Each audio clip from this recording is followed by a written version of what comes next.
আমি অফিস থেকে সদ্য নিজের মেসে ফিরে এলাম।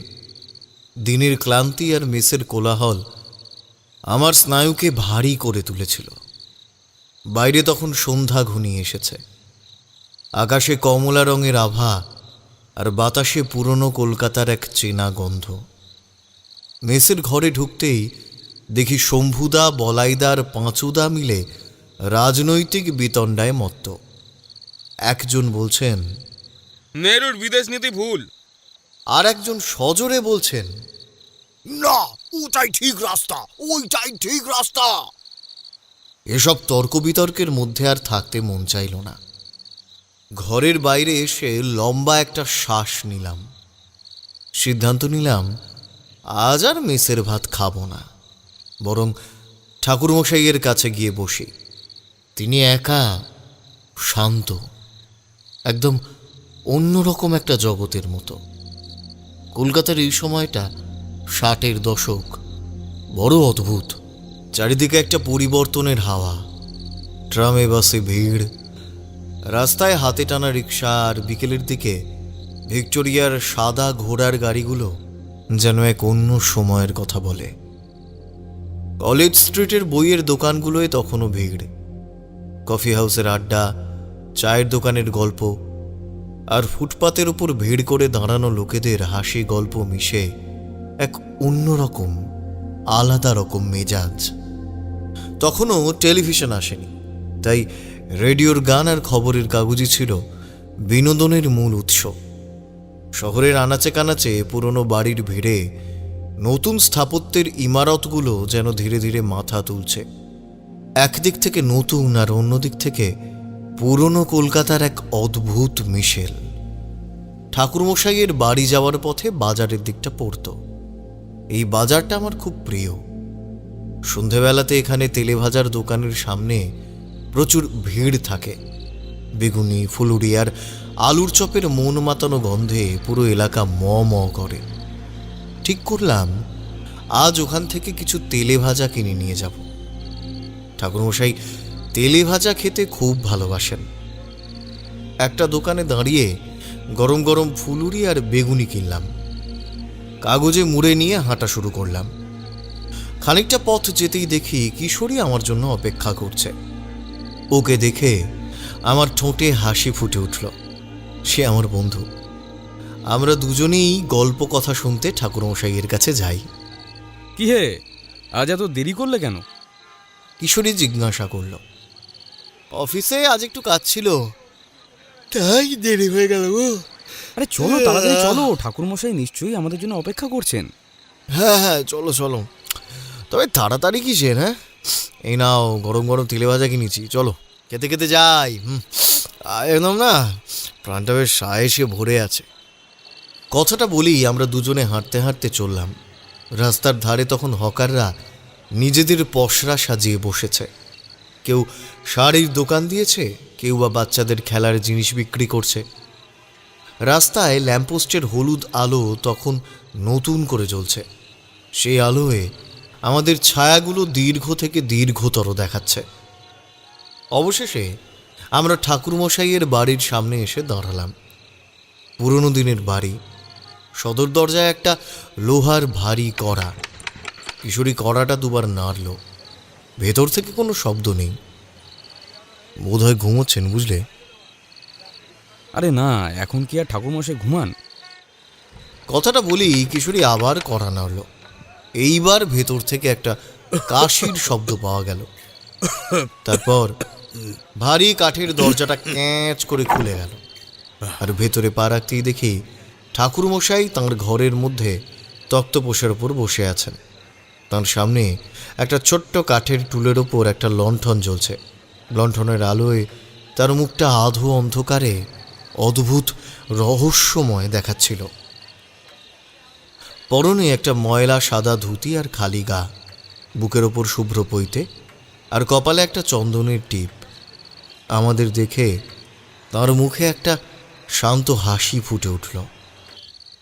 আরে এসো এসো, কতদিন পরে এলে তোমরা। আমি তো ভেবেছিলাম তোমরা বুঝি আর আসবে না। আরে না না ঠাকুরমশাই, অফিস থেকে ফিরতে ফিরতে একটু দেরি হয়ে যায়। চাকরি করলে এমনই হয়। তোমাদের জন্য আমি একটা ভালো গল্প রেখেছিলাম, ভেবেছিলাম যখন আসবে তখন শোনাবো। শোনো তবে। সে অনেক বছর আগের কথা। তখন তন্ত্র সাধনায় আমার হাত সদ্য পাকা হয়েছে। সাধনা করছিলাম ঠিকই, কিন্তু নিজের মধ্যে একটা খামতি টের পাচ্ছিলাম, আর সেইটা পূরণ করতে হলে চাই গুরুবিদ্যা আর কঠোর তপস্যা। তা সেই উদ্দেশ্যেই একদিন বর্ধমানের শ্মশানের দিকে রওনা দিলাম। সেদিন ছিল অমাবস্যার রাত। আকাশে এক ফোঁটাও চাঁদ নেই, চারিদিকে শুধু অন্ধকার। মধ্যরাতের শ্মশান এক অদ্ভুত শান্তিতে ভরা। চারপাশে কোনো জীবজন্তুর সাড়া শব্দ নেই, শুধু ঝিঝি পোকার একঘেয়ে আওয়াজ। এই নির্জনতা, এই গা ছমছমে ভাবটা আমার বেশ ভালোই লাগতো। আমি যখন শ্মশানের কাছে এসে পৌঁছাই তখন মধ্যরাত্রি। সাধনার জন্য সবার আগে দরকার ছিল একটা মৃতদেহ খুঁজে বের করা। তখনকার দিনে শ্মশানে মৃতদেহ পাওয়া খুব একটা কঠিন ব্যাপার ছিল না। একটু খুঁজে আমিও একটা আধ খাওয়া মৃতদেহ পেলাম। বেশ কয়েকদিনের বাসি একটা মরা। সম্ভবত আধপোড়া অবস্থাতেই আগুন নিভে গিয়েছিল কোনোভাবে। তারপরে শিয়াল কুকুরে খুবলে খেয়েছে। শরীরের অর্ধেকটাই নেই, শুধু হাড়গোড় আর কিছু মাংস লেগে আছে।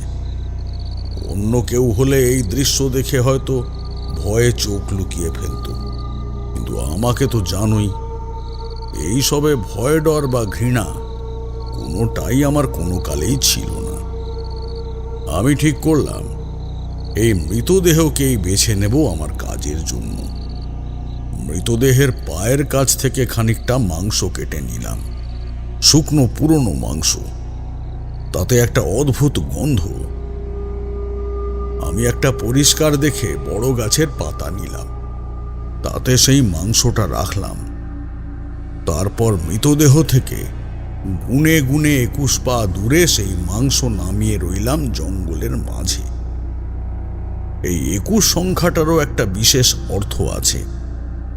এই সংখ্যায় অনেক অপশক্তির প্রভাব থাকে, তাই আমি 21 পা দূরে মাংসটা রেখে দিলাম। তারপর তার চারপাশে একটা বিশেষ মন্ত্র পাঠ করে মোট 12 বার পাক খেলাম।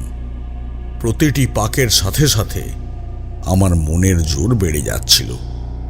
আমার মনে হচ্ছিল যেন আমি প্রকৃতি এবং এর বাইরে যা কিছু আছে সব কিছুর সঙ্গেই এক হয়ে যাচ্ছি।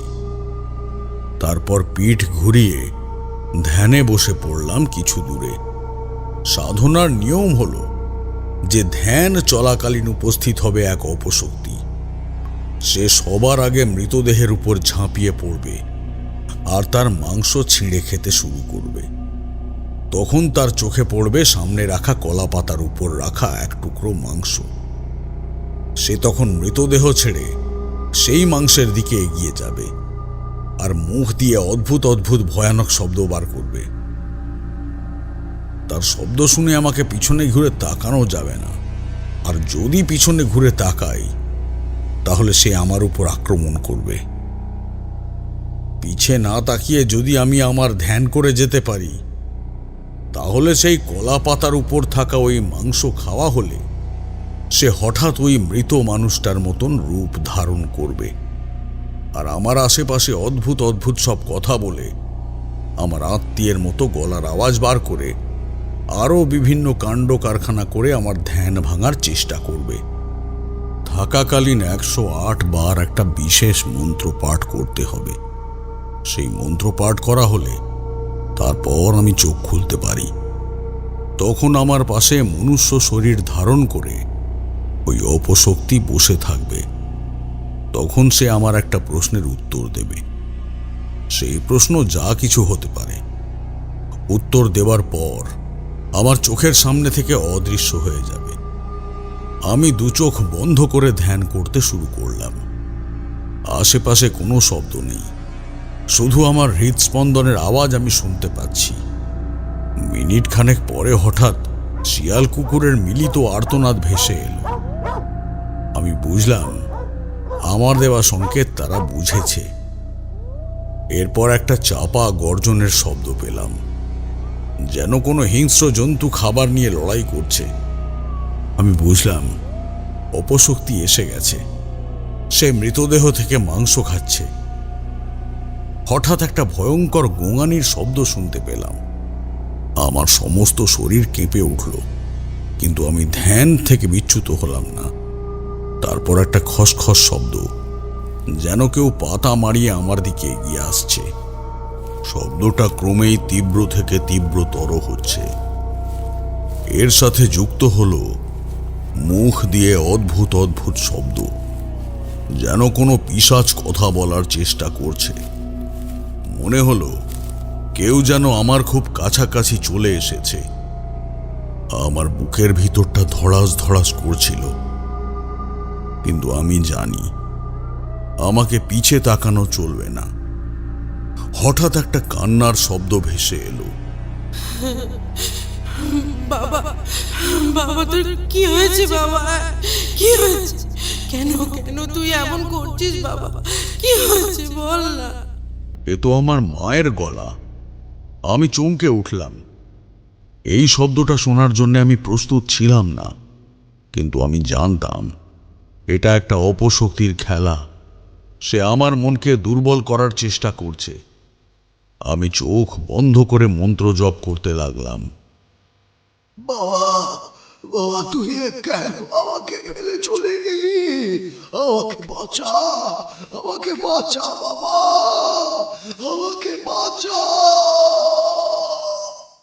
এ তো আমার মৃত বাবার গলা। আমার চোখ দিয়ে জল এসে গেল, কিন্তু আমি নিজেকে শক্ত করলাম, কারণ জানি এই কান্নাটা আসল নয়। আমি দাঁতে দাঁত চেপে মন্ত্র জপ করতে লাগলাম 108 বার, তারপর 1008 বার। এক এক করে মন্ত্র জপ করতে করতে আমার মনে একটা অদ্ভুত শান্তি অনুভব করতে লাগলাম। সমস্ত ভয়, ঘৃণা সব কিছু যেন আমার থেকে দূরে চলে যাচ্ছিল। আমার মনে হলো আমি যেন এক অন্য জগতে প্রবেশ করছি। মন্ত্র জপ করা শেষ হলো। আমি ধীরে ধীরে চোখ খুললাম। প্রথমে কিছুই দেখতে পেলাম না, যেন চারিদিকে শুধুই অন্ধকার। তারপর চোখের সামনে একটা আবছা আকৃতি দেখতে পেলাম। আবছা আকৃতিটা ধীরে ধীরে পরিষ্কার হতে শুরু করলো। এক দীর্ঘ কালো আকৃতি আমার সামনে বসে আছে। তার মুখটা মৃতদেহের মতোই ছিল, কিন্তু তার চোখ দুটো জ্বলছিল, যেন দুটো লাল অঙ্গার। সে আমার দিকে তাকিয়ে শান্তভাবে বসে আছে। তোমাদেরকে বলা হয়নি কেন আমি এই সাধনাটা করছি, যদিও সেই ব্যাপারে আলোচনা করছি না। সংক্ষেপে বলে রাখি, আমার মূল উদ্দেশ্য ছিল এই পন্থা মারফত ডেকে আনা ওই অপশক্তির কাছ থেকে এটা জানা যে আমার পরের সাধন পথ কেমন হবে, অর্থাৎ আমার আধ্যাত্মিক যাত্রার পরবর্তী ধাপটি কি হবে। আমি জানতাম এই অপশক্তির কাছে এমন কিছু তথ্য থাকে যা সাধারণ মানুষের কাছে অজানা। আমার মনে হচ্ছিল এই পথের শেষে কিছু একটা নতুন দিক খুলে যাবে। যাই হোক, আবার মূল গল্পে আসি। আমি তাকে জিজ্ঞাসা করতে যাব আমার প্রশ্ন সম্বন্ধে, এমন সময় হঠাৎ সেই অতিলৌকিক প্রাণী আমার দিকে তাকিয়ে খিক খিক করে হাসতে শুরু করলো। তার হাসিটা শুনে আমার সারা শরীরে কাঁটা দিয়ে উঠল। হাসিটা কোনো মানুষের হাসি নয়। মনে হচ্ছিল যেন শিয়াল কুকুরের ডাক আর মানুষের হাসির এক অদ্ভুত মিশেল। আমি কিছু বোঝার আগেই সে বলে উঠল, এখান থেকে 5 ক্রোশ দূরে ওই উত্তর পূর্বে ধবলপুর গ্রামে যা। আমি অবাক হয়ে গেলাম। কি বলছে? আমার প্রশ্ন তো এটা ছিল না। আমি জানতে চাইলাম, কেন যাব সেখানে? ওখানে কি আছে?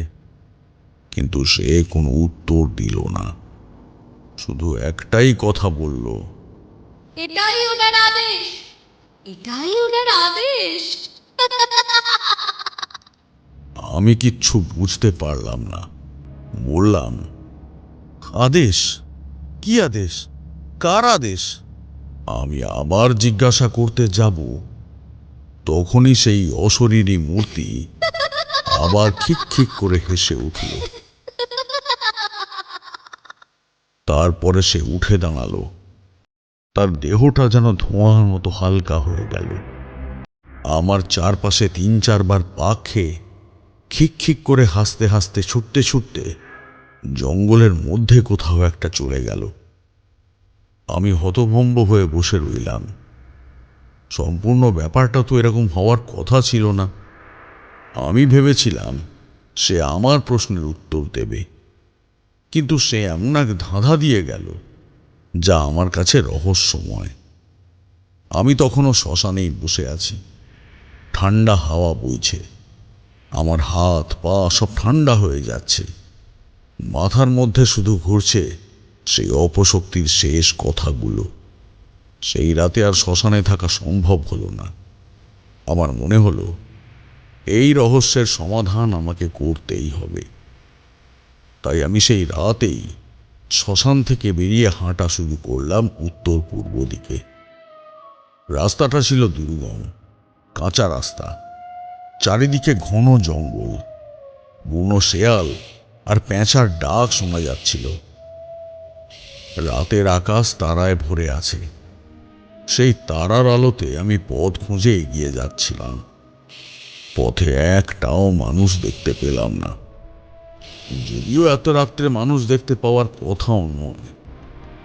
ভোরের আলো ফুটতে শুরু করল, আকাশে ফিকে কমলা রং। আমি তখনও হাঁটছি। সামনে একটা ছোট্ট নদীর দেখা পেলাম। এই নদীটা পার হয়েই ধবলপুর গ্রাম। মনে হলো আর বেশি দেরি নেই। নদীর ধারে এসে বসে পড়লাম, একটু জিরিয়ে নিলাম। মুখ হাত ধুয়ে আবার পথ চলা শুরু করলাম। তারপরে কয়েকটা বাড়ি ঘর দেখতে পেলাম। তখন বুঝতে অসুবিধা হলো না যে এটাই ধবলপুর। ধবলপুর গ্রামে ঢোকার পর একটা অদ্ভুত জিনিস খেয়াল করলাম। গ্রামের লোকজন খুব তাড়াহুড়ো করে এদিক ওদিক ছোটাছুটি করছে, যেন কোনো একটা বড় ঘটনা ঘটেছে। আমি প্রথমে বুঝতে পারলাম না কি হয়েছে।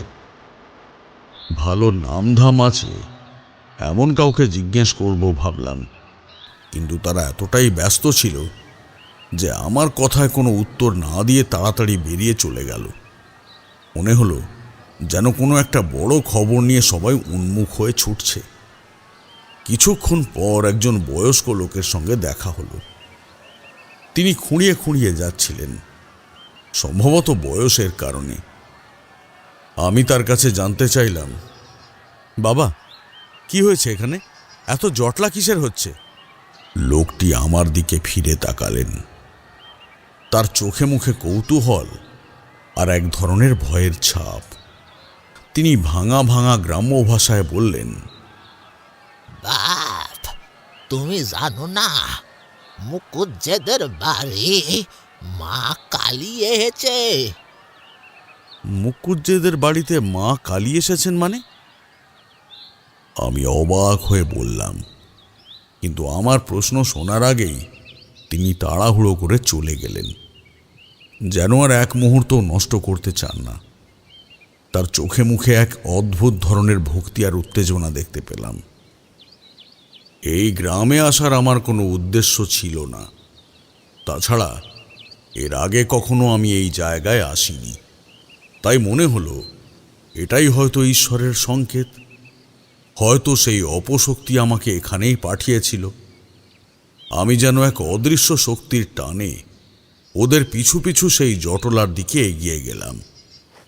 আমার মনের মধ্যে তখন কৌতূহল আর এক ধরনের প্রত্যাশা। বেশ কিছু দূর যাবার পর একটা বড় বাড়ির সামনে জটলা দেখলাম। সেখানে বেশ অনেক লোক ভিড় করে রয়েছে। বাড়িটা পুরনো দিনের দোতলা জমিদার বাড়ি। কিন্তু বাড়ির দেওয়ালে চুন পলেশ তারা খসে গেছে। দেখেই বোঝা যায় বাড়ির অবস্থা খুব একটা ভালো নয়। সম্ভবত এটা কোনো এক সময় বেশ সমৃদ্ধ জমিদার বাড়ি ছিল, কিন্তু এখন কালের গ্রাসে তার জৌলুস হারিয়েছে। আমি সেই ভিড় ঠেলে ভিতরের বড় উঠোনে ঢুকে গেলাম। ঢুকেই দেখলাম একজন মোটামুটি প্রৌঢ় মানুষ চশমা পরে, ধুতি পাঞ্জাবি পরে সব লোকের সঙ্গে আলোচনা করছেন। তিনি খুব উত্তেজিত হয়ে কিছু একটা বলছেন। তার চোখে মুখে বিস্ময় আর আনন্দের এক অদ্ভুত মিশ্রণ। আমি সামনে গিয়ে তার কথাগুলো শুনতে পেলাম। আরে বলবেন না, আমার বাড়ির অবস্থা তো দেখছেনই, তাই ভাবছিলাম বাড়িতে একটু কাজ করাবো। আর কাজ করানোর জন্য মিস্ত্রিও লাগিয়েছি। এই সবাই কাজ করতেও এসেছে। তখন আমরা আলোচনা করে ঠিক করলাম ঘরের দুটো নতুন ঘর বাড়াবার জন্য পিছনের দিকের যে খালি জমিটা পড়ে আছে সেটা ব্যবহার করি। তিনি বলে চলেছেন, আর তার কথাগুলো শুনে মনে হচ্ছিল যেন তিনি আকাশের চাঁদ হাতে পেয়েছেন। কিন্তু কিছুক্ষণ মাটি খোঁড়ার পরেই হঠাৎ কোদাল কোনো একটা শক্ত জিনিসে লাগে। আমরা তখন লাল কাপড়ে মোড়ানো এই মায়ের মূর্তিটা পাই। তিনি তার কথা শেষ করতেই গ্রামের লোকেরা হৈ হৈ করে উঠল। একজন বলল, মুখুজ্জে মশাই, আপনার ভাগ্য দেখুন। আরেকজন বলল, মায়ের আশীর্বাদ, আপনার উপরেই মা কালী প্রসন্ন হয়েছেন। সবার মুখে একই কথা, ভাগ্য, আশীর্বাদ, মায়ের কৃপা। তারা যেন এক অলৌকিক ঘটনার সাক্ষী, কিন্তু তাদের কথায় কোনো গভীরতা ছিল না, কেবল এক ধরনের আবেগ ছিল। আমি সেই ভিড়ের থেকে চোখ সরিয়ে একবার ওই মূর্তিটার দিকে তাকালাম। মূর্তিটা দেখতে সত্যি অপরূপ সুন্দর। কোন পাথরের তৈরি সেটা বুঝতে পারছিলাম না। কোষ্টি পাথরের তৈরি সম্ভবত নয়, কারণ কোষ্টি পাথর এরকম নীল রঙের হয় না। গাঢ় নীলাভ মূর্তি, মসৃণ পাথরের উপর যেন গাঢ় রং চাপানো। মূর্তিটার গায়ের রং ছিল নীলচে, মসৃণ পাথরের উপর যেন গাঢ় রং বোলানো হয়েছে। মুখটা ছিল লম্বাটে, গালের হাড় উঁচু, চোখ দুটো বড় আর গোল। চোখগুলো এতটাই জীবন্ত যে সামনে দাঁড়ালে মনে হয় কেউ তাকিয়ে রয়েছে। চোখের সাদা অংশ স্পষ্ট আর কালো মণি তীক্ষ্ণ, আলো পড়লে যেন চকচক করে ওঠে। ঠোঁট মোটা, লালচে রঙে রাঙানো, একটু ফাঁক করে রাখা। তার ভেতরের দাঁতগুলো পরিষ্কার দেখা যায়। জিভটা লম্বা, লাল রঙে রঞ্জিত, মুখের বাইরে ঝুলে আছে। চুল ঘন এলোমেলো, কাঁধ আর বুকে ছড়িয়ে পড়েছে। কপালে অর্ধচন্দ্র আঁকা, মাথায় খুলি দিয়ে তৈরি মুকুট, গলায় খুলি গাঁথা মালা ঝুলছে। বুক উন্মুক্ত, কোমরে বাঘছাল বাঁধা, হাত চারটি, তার মধ্যে দুহাতে অস্ত্র, এক হাতে কাটা মুন্ডু, আর এক হাতে আশীর্বাদের ভঙ্গিমা। সবচেয়ে বেশি দৃষ্টি টানে চোখ দুটি। মূর্তির বাকি অংশ যতই সাজানো বা অলঙ্কৃত হোক না কেন, সেই চোখের দিকে তাকালে মনে হয় যেন দেবী আসলেই জীবন্ত হয়ে দাঁড়িয়ে আছেন। মূর্তির মধ্যে একটা অদ্ভুত ভাব ছিল, যেটা হয়তো আমি ছাড়া সেখানে আর কেউ বুঝতে পারছিল না। তার এই চোখের মধ্যে, এই মূর্তির মধ্যে যেন এক অজানা রহস্য লুকিয়ে আছে। হঠাৎ হৈহট্টগোল শুরু হলো। আমিও আমার ভাবনার জগৎ থেকে বাস্তবে ফিরে এলাম। সবাই চিৎকার করছে। গ্রামের একজন লোক চেঁচিয়ে উঠল, আরে কি হলো রে? পুরোহিত মশাই কি বলছেন? পুরোহিত মশাই, যিনি মায়ের পুজোর জন্য এসেছিলেন, হঠাৎ সবাইকে ডেকে বলতে লাগলেন, দেখো দেখো, এ কি হলো দেখো, মায়ের চোখ দিয়ে রক্ত ঝরছে, মা কাঁদছেন। তার গলার স্বরে ভয় আর বিস্ময় স্পষ্ট। সবাই সেদিকে ছুটে যায়। আমিও এগিয়ে যাই। দেখতে পাই মায়ের মূর্তির চোখ থেকে সত্যি লাল তরল গড়িয়ে পড়ছে। ফোঁটা ফোঁটা করে সেই তরলে ভিজে যাচ্ছে মাটি। গ্রামের মধ্যে একটা অদ্ভুত গুঞ্জন শুরু হয়। কিছু লোক এই সংকেতের মানে বুঝতে না পেরে শুধু শুধু চিন্তা করতে থাকে আর একে অপরের সঙ্গে কথা বলতে থাকে। একই দেখলাম রে, একই দেখলাম, মায়ের চোখ দিয়ে রক্ত, রক্ত। এ কোনো ভালো লক্ষণ নয়, নিশ্চয়ই কোনো অমঙ্গল হবে। গ্রামের ওপর ভয়ানক বিপদ আসবে। মা রুষ্ট হয়েছেন, মা রুষ্ট হয়েছেন। আহা, মুখুজ্জেদের উপর এবার অভিশাপ নেমে আসবে। মা কোনোভাবে রুষ্ট হয়েছেন ওদের উপর। তাদের চোখে মুখে ভয় আর অবিশ্বাসের ছায়া। তারা বুঝতে পারছিল না এই অলৌকিক ঘটনা কেন ঘটছে। তাদের কাছে এটা ছিল একটা অশুভ লক্ষণ, যা তাদের শান্ত জীবনে এক নতুন অনিশ্চয়তা এনে দিল। মুকুজ্জে মশাই চিন্তিত হয়ে পুরোহিত মশাইকে বললেন, কিছু একটা করুন পুরোহিত মশাই, এরকম কেন হচ্ছে? তার গলার স্বরে আকুলতা আর অসহায়ত্ব ফুটে উঠল। পুরোহিত মশাইকে দেখলাম একটু চিন্তিত হয়ে পড়েছেন। তিনিও বললেন, আমি বুঝতে পারছি না এসব কেন হচ্ছে। আমার দীর্ঘ 40 বছরের অভিজ্ঞতায় কখনো এরকম কোনো ঘটনা তো ঘটেনি। এটা নিশ্চয়ই মহাজাগতিক কোনো সংকেত। তার কথায় ভয় মিশেছিল, যেন তিনি এক অজানা শক্তির মুখোমুখি হয়েছেন। গ্রামের লোকেরা আস্তে আস্তে পিছিয়ে পড়তে শুরু করেছে। সবার চোখে মুখে ভয়, আর মায়ের চোখ দিয়ে রক্ত বেরোনো বন্ধ হচ্ছে না। আমি তখন একটা অদ্ভুত জিনিস উপলব্ধি করলাম। আমি একটা নিঃশ্বাসের শব্দ খেয়াল করলাম, একটা গভীর চাপা শব্দ, যেন কেউ জোরে জোরে শ্বাস নিচ্ছে। আমি বুঝতে পারছিলাম আমি ছাড়া সেটা আর কেউই শুনতে পাচ্ছে না।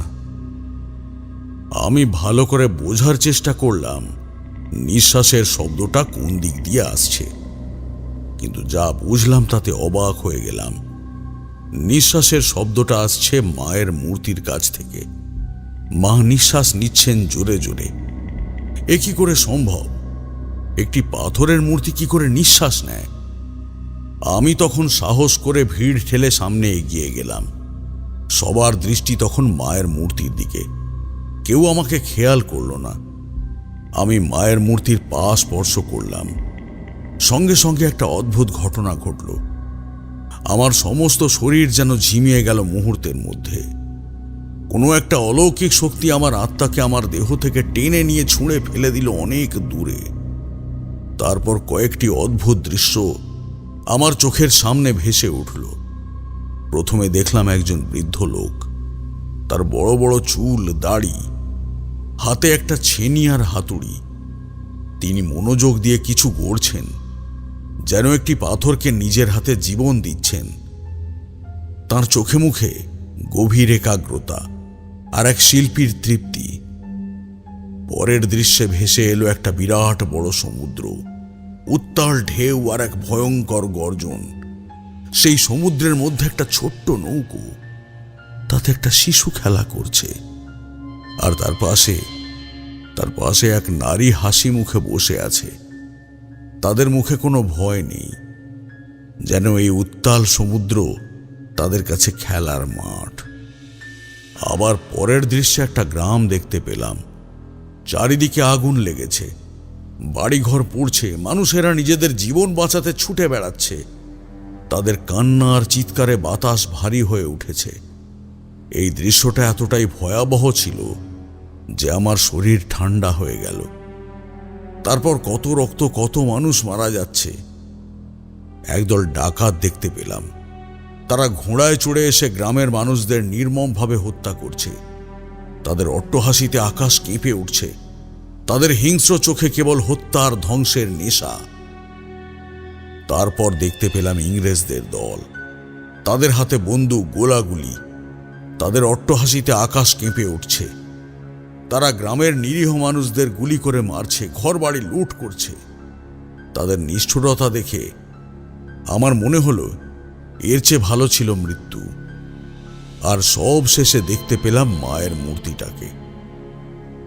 তিনি যেন এই সবের মধ্যে একাই নীরব দর্শক হয়ে দাঁড়িয়ে আছেন। তার চোখের কোণে এক ফোঁটা জল, সেই জল যেন সব দুঃখ, কষ্ট, ব্যথা শুষে নিচ্ছে। আর সবার শেষে শুনতে পেলাম একটা হাসির শব্দ। একজন যুবতী মেয়ে খিলখিলিয়ে হাসছে। তার হাসিটা শুনে আমার মনে হলো এই হাসিটা যেন সব দুঃখ, সব ব্যথাকে জয় করে ফেলেছে। হঠাৎ বিদ্যুতের ঝটকা লাগার মতো একটা কিছু ঘটতেই আমি মূর্তির পা থেকে হাত সরিয়ে নিলাম। আমার শরীর তখনও কাঁপছে। কিছুক্ষণ পর্যন্ত কোনো নিয়ন্ত্রণ ছিল না নিজের স্নায়ুর উপর। তারপর খেয়াল করলাম গ্রামের লোক ধন্য ধন্য করছে। আমার দিকে তাকিয়ে তারা যেন এক নতুন দেবতাকে খুঁজে পেয়েছে। তাদের কথা শুনে মায়ের মূর্তির দিকে তাকিয়ে বুঝতে পারলাম মায়ের চোখ থেকে ওই রক্ত বেরোনো বন্ধ হয়ে গেছে। একজন গ্রামের লোক আমার কাছে এসে বলল, আপনি কে বাবা? তার চোখে ভক্তি। আরেকজন বলল, কোথা থেকে এসেছেন আপনি? আপনি না এলে তো আজ মুখুজ্জেদের উপরে কি হতো কে জানে। আপনি আমাদের সবাইকে বাঁচালেন। একজন বয়স্ক লোক বলল, আমি নিশ্চিত আপনাকে স্বয়ং মা পাঠিয়ে দিয়েছেন। আপনি একজন সাধু মানুষ। আপনি এখানে আসলেন আর মায়ের চোখ থেকে রক্ত বেরোনো বন্ধ হলো। আপনি আপনি আমাদের গোটা গ্রামকে বাঁচালেন, গোটা গ্রামকে। সবাই আমার দিকে তাকিয়েছিল। তাদের চোখে এক নতুন আশা, নতুন বিশ্বাস। তাদের কাছে আমি তখন একজন অলৌকিক পুরুষ। আমার মন তখনও ওই অলৌকিক দৃশ্যের ঘোরে আচ্ছন্ন, যেখানে আমি একাই দেখলাম দেবীর কান্না আর এক ভয়ঙ্কর ইতিহাসের ঝলক। চোখের সামনে তখনও ভেসে উঠছে সেই রক্ত, সেই কান্না আর সেই অট্টহাসি। আমি সবকিছু বোঝার চেষ্টা করছিলাম, কেন এমনটা হলো। এই ঘটনার সাথে কি আমার পূর্বের সাধনার কোনো সম্পর্ক আছে? ঠিক তখনই পশ্চিম দিকের রান্নাঘর থেকে একটা তীব্র চিৎকারের শব্দ ভেসে এলো। সেই চিৎকার কোনো মানুষের সাধারণ চিৎকার ছিল না। তা ছিল এক নিদারুণ যন্ত্রণা আর আতঙ্কের মিলিত আর্তনাদ। এক মুহূর্তের জন্য মনে হলো যেন কোনো পশুর কণ্ঠস্বর, যা গলা চিরে বেরিয়ে আসছে। সেই বিভৎস শব্দে ভিড়ের মধ্যে থেকে একটা চাপা গুঞ্জন হঠাৎ করেই স্তব্ধ হয়ে গেল। সবার চোখই রান্নাঘরের দিকে ঘুরল, যেখানে একটি সরু কাঠের দরজা দিয়ে সামান্য আলো আসছিল। চিৎকারটা এতটাই আকস্মিক আর অপ্রত্যাশিত ছিল যে প্রথম কয়েক সেকেন্ড কেউ নড়তে পারল না। তারপরের মুহূর্তে ভিড়ের মধ্যে এক ভয়ঙ্কর বিশৃঙ্খলা শুরু হয়ে গেল। সবাই মরিয়া হয়ে ছুটতে লাগলো সেই দিকে, যেন এক অদৃশ্য শক্তি তাদের টানছে। আমিও সেই স্রোতে গা ভাসিয়ে দিলাম। আমার মন তখনও হতবিহ্বল। একদিকে অলৌকিক ঘটনা, অন্যদিকে এই আকস্মিক বিপদ। কিছু একটা যে ভয়ঙ্কর ঘটেছে তা আমি বুঝতে পারছিলাম। ছোট্ট একটা গলির মতো পথ দিয়ে আমরা সবাই রান্নাঘরের দিকে এগিয়ে গেলাম। ভিড় ঠেলে এগিয়ে যাওয়াটাই এক অসম্ভব ব্যাপার ছিল। সবাই ধাক্কাধাক্কি করে সামনে যাওয়ার চেষ্টা করছিল। আমার কানে তখনও সেই আর্তনাদ প্রতিধ্বনিত হচ্ছে। মনে হচ্ছিল কেউ যেন আমাকে টেনে নিয়ে যাচ্ছে এই মর্মান্তিক দৃশ্যের দিকে। অবশেষে আমরা রান্নাঘরের দরজার সামনে এসে পৌঁছালাম। ঘরের ভেতরটা তখন সম্পূর্ণ অন্ধকারে ডুবে আছে। শুধু একটা ভয়াল কমলা রঙের আভা তাণ্ডব করছে। সেই আভায় ধোঁয়া আর আগুনের লেলিহান শিখা দেখতে পেলাম। এই দৃশ্য দেখে আমার শরীর হিম হয়ে গেল। ভেতর থেকে এক অসহ্য গন্ধ ভেসে আসছিল, পোড়া কাঠ আর মাংস পোড়ার গন্ধ। সেই গন্ধটা যেন আমার মস্তিষ্কের প্রতিটা কোষে আঘাত করছিল। আমার চোখের সামনে যা দেখলাম তা বর্ণনা করার মতো নয়। ঘরের কোণে একজন মহিলা, সম্ভবত মুকুজ্জে বাড়ির রান্নার সহায়িকা, দাউ দাউ করে জ্বলছেন। তার পরনের শাড়িতে আগুন ধরেছে, আর সেই আগুন তার সমস্ত শরীরকে গ্রাস করেছে। তিনি তখনও চিৎকার করছেন, কিন্তু সেই চিৎকার দুর্বল থেকে দুর্বলতর হয়ে আসছে। তার শরীরের অঙ্গ প্রত্যঙ্গগুলো যেন আগুনের তাপের বিকৃতিতে অদ্ভুত রূপ ধারণ করেছে। গ্রামের লোকেরা পাগলের মতো চিৎকার করতে লাগলো।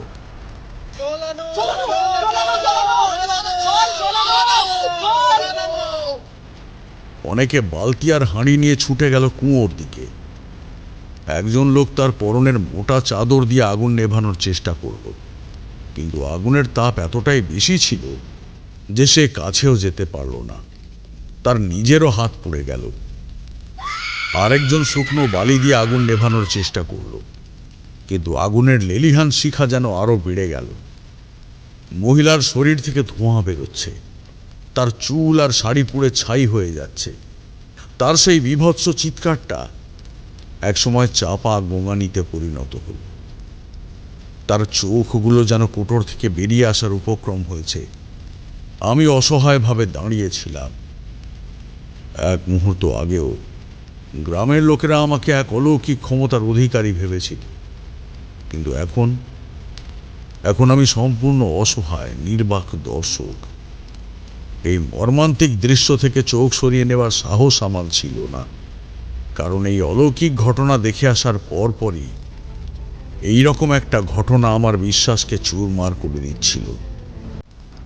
কেউ একজন অবশেষে একটি বড় বালতি ভর্তি জল নিয়ে এলো। সেই জল যখন জ্বলন্ত মহিলার উপর ঢালা হলো, তখন এক বিকট শব্দ করে আগুনটা নিভে গেল, আর এক রাশ ধোঁয়া চারিদিকে ছড়িয়ে পড়ল। ধোঁয়ার গন্ধটা ছিল আরো তীব্র, আরো ভয়ঙ্কর। ধোঁয়াটা যখন আস্তে আস্তে পাতলা হতে শুরু করলো, তখন আমরা দেখতে পেলাম মহিলার নিথর দেহটি মাটিতে পড়ে আছে। তার শরীরের বেশিরভাগ অংশই পুড়ে ছাই হয়ে গেছে। কোনো অঙ্গ প্রত্যঙ্গ দেখা যাচ্ছিল না, শুধু এক কালো পোড়া আকৃতি। সেই মুহূর্তে রান্নাঘরের মধ্যে এক অদ্ভুত ভয়ঙ্কর নীরবতা নেমে এলো। কেউ কোনো কথা বলতে পারছিল না। যারা কিছুক্ষণ আগেও মায়ের মূর্তি নিয়ে হইচই করছিল, তারা সবাই এখন নির্বাক, স্তম্ভিত। সবার চোখে মুখে একই অভিব্যক্তি, ভয়, হতাশা আর এক গভীর বিষাদ। বাতাস ভারী হয়ে উঠেছে, শোক আর পোড়া গন্ধের এক মিশেলে। কিছুক্ষণ আগে যেই অলৌকিক আনন্দ আর বিশ্বাসে এই গ্রাম ভরপুর ছিল, এই মর্মান্তিক ঘটনা তাকে গ্রাস করে নিল। গ্রামের লোকেরা যে যার মতো নিজেদের মধ্যে ফিস ফিস করে কথা বলছে। তাদের কণ্ঠে এক গভীর বিষাদের সুর। আমি তখনও হতভম্বের মতো এক কোণে দাঁড়িয়েছিলাম। আমার মন তখনও ওই ভয়ঙ্কর ঘটনার ঘোর থেকে বের হতে পারেনি। এক মুহূর্তে এক অলৌকিক আশীর্বাদ, আর পরের মুহূর্তেই এক মর্মান্তিক অভিশাপ। সবকিছুই যেন এক দুর্বোধ্য রহস্যের জাল। ঠিক তখনই আমি খেয়াল করলাম মুখুজ্জে মশাই আমার দিকে এগিয়ে আসছেন। তিনি আর সেই উত্তেজিত আনন্দিত মানুষটি নন। তার মুখে এখন এক গভীর বিষণ্ণতা, চোখে মুখে এক তীব্র ভয় আর অসহায়ত্বের ছাপ। তার ধুতি পাঞ্জাবি কুঁচকে গেছে, চুল এলোমেলো। তিনি এসে আমার সামনে নতজানু হয়ে বসলেন। তার চোখে এক গভীর আকুলতা। আপনি আমাদের শেষ ভরসা বাবা। আমি তো কিছুতেই বুঝতে পারছি না কেন এরকম হচ্ছে। প্রথমে মার চোখ থেকে রক্ত ঝরল, আর তারপরে এ কি সর্বনাশ! আমার বাড়ির একজন মানুষ এইভাবে। তার কথাগুলো আবেগে আটকে গেল। তিনি হাত জোড় করে বললেন, আপনি না থাকলে তো মার চোখ দিয়ে রক্ত বেরোনো বন্ধই হতো না। আপনি একমাত্র মানুষ যিনি আমাদের এই বিপদ থেকে বাঁচাতে পারেন। আমি কিছু বলতে পারলাম না। আমার মনের মধ্যে তখনও এক ঝড় বইছে। এক মুহূর্ত আগে যিনি আকাশের চাঁদ হাতে পেয়েছিলেন, এখন তার মুখে এক গভীর হতাশার ছাপ। তার চোখের দিকে তাকিয়ে আমি তার ভয়টা উপলব্ধি করতে পারছিলাম। তিনি একজন সাধারণ মানুষ, যিনি অলৌকিকতার কাছে সম্পূর্ণ অসহায়। আমার দিকে তার এই বিশ্বাস আমাকে এক নতুন দায়িত্বের সামনে দাঁড় করিয়ে দিয়েছিল। আমি তো সাধু নই, তন্ত্রের একজন সাধারণ সাধক মাত্র, কিন্তু এই মানুষগুলোর কাছে আমি এখন এক পরিত্রাতা। মুখুজ্জেমশাই আমার হাত ধরে বললেন, আমি জানি না আপনি কে, কোথা থেকে এসেছেন, কিন্তু আমি জানি মা আপনাকে এই দুঃসময়ে পাঠিয়েছেন। আপনার পায়ের স্পর্শেই মায়ের চোখ থেকে রক্ত পড়া বন্ধ হলো। আমার জীবনের শেষ সম্বলটুকু দিয়ে হলেও আমি আপনার সেবা করব, কিন্তু আপনি দয়া করে আমাদের ফেলে যাবেন না। এই গ্রামের উপর, আমাদের পরিবারের উপর যে বিপদ নেমে এসেছে, তার থেকে আমাদের বাঁচান। মা রুষ্ট হয়েছেন, আমাদের অপরাধটা কি তা তো আমরা জানি না। তার কথাগুলো শুনে আমার বুকে এক ধরনের ভার অনুভূত হলো। আমি সরাসরি কোনো উত্তর দিলাম না, শুধু আস্তে করে তার হাত থেকে নিজের হাতটা ছাড়িয়ে নিয়ে বললাম, ভয় পাবেন না মুখুজ্জেমশাই, আমি আপনাদের পাশে আছি। যতদিন না এই রহস্যের কোনো সমাধান হচ্ছে, আমি কোথাও যাচ্ছি না। আমার এই আশ্বাসটুকু শুনে তার মুখে যেন এক নতুন আশা ফুটে উঠল। তিনি উঠে দাঁড়ালেন, তার চোখে এক ধরনের কৃতজ্ঞতা। তিনি আবারও বললেন, মা আপনার মঙ্গল করুন। আমি তার কথা শুনে কোনো উত্তর দিলাম না। একজন বয়স্ক লোক, যার চোখে মুখে ভয়ের ছাপ স্পষ্ট, ফিসফিস করে বলল, এ ঘোর অমঙ্গল। মা রুষ্ট হয়েছেন, যেখান থেকে এসেছেন সেখানেই ফিরিয়ে দিতে হবে, নইলে আরো সর্বনাশ হবে। কথাটা মুহূর্তের মধ্যে ভিড়ের মধ্যে ছড়িয়ে পড়ল। আরো কয়েকজন লোক সায় দিল।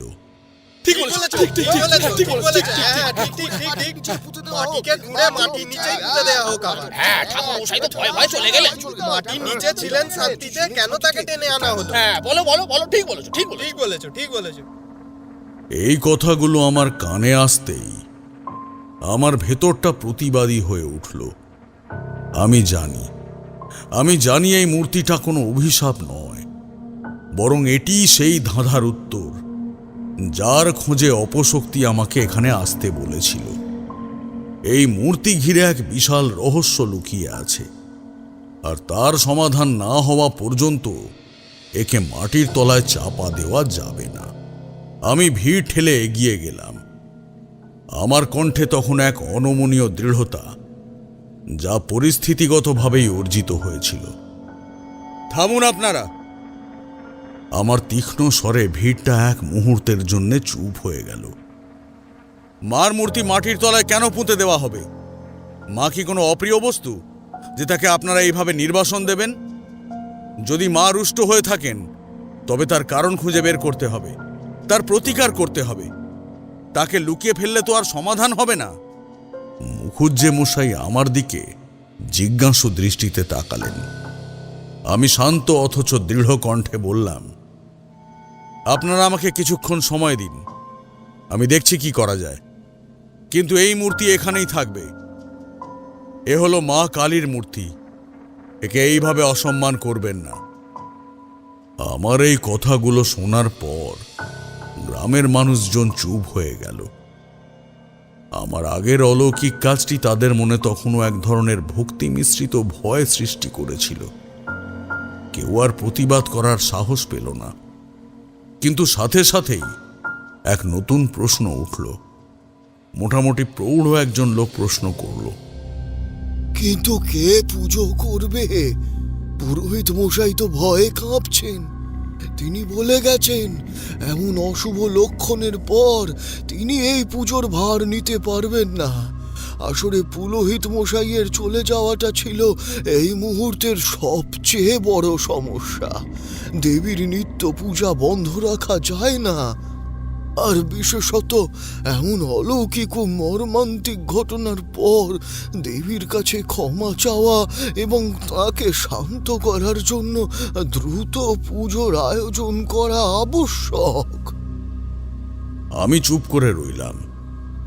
আমি তো মন্দিরের পুরোহিত নই, তবে তন্ত্রের প্রাথমিক জ্ঞান আমার আছে। বর্ধমানের শ্মশানেও আমি সেই জ্ঞান নিয়েই সাধনা করেছিলাম।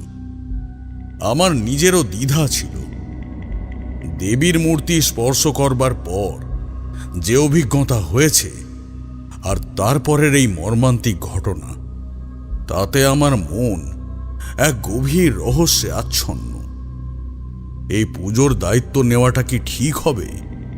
কিন্তু যখন দেখলাম সবাই অসহায় চোখে আমার দিকেই তাকিয়ে আছে, বিশেষ করে মুখুজ্জে মশাই, তখন আমি বুঝলাম এই মুহূর্তে আমার আর কোনো বিকল্প নেই।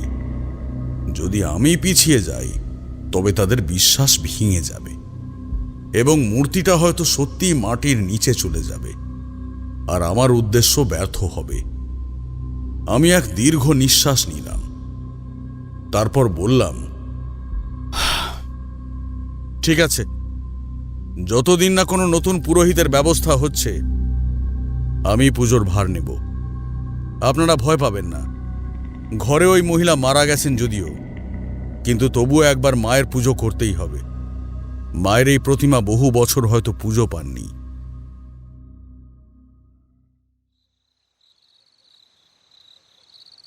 সন্ধেবেলায় আমি স্নান সেরে পরিষ্কার কাপড়ে মায়ের সামনে বসলাম। পরনে সেই ময়লা সাদা ধুতি যা ঠাকুরমশাইয়ের কাছে আসার সময় পরা ছিল। আমার সামনে একটি ছোট্ট থালায় বেলপাতা, জবা ফুল আর কিছু নৈবেদ্য। আমি চোখ বন্ধ করে বসলাম। প্রথমে কিছুক্ষণ নিজের ইষ্টদেবতাকে স্মরণ করলাম। তারপরে ধীরে ধীরে আমার তন্ত্রের গুরুবিদ্যা থেকে শেখা মন্ত্রগুলো মনে মনে জপ করতে শুরু করলাম।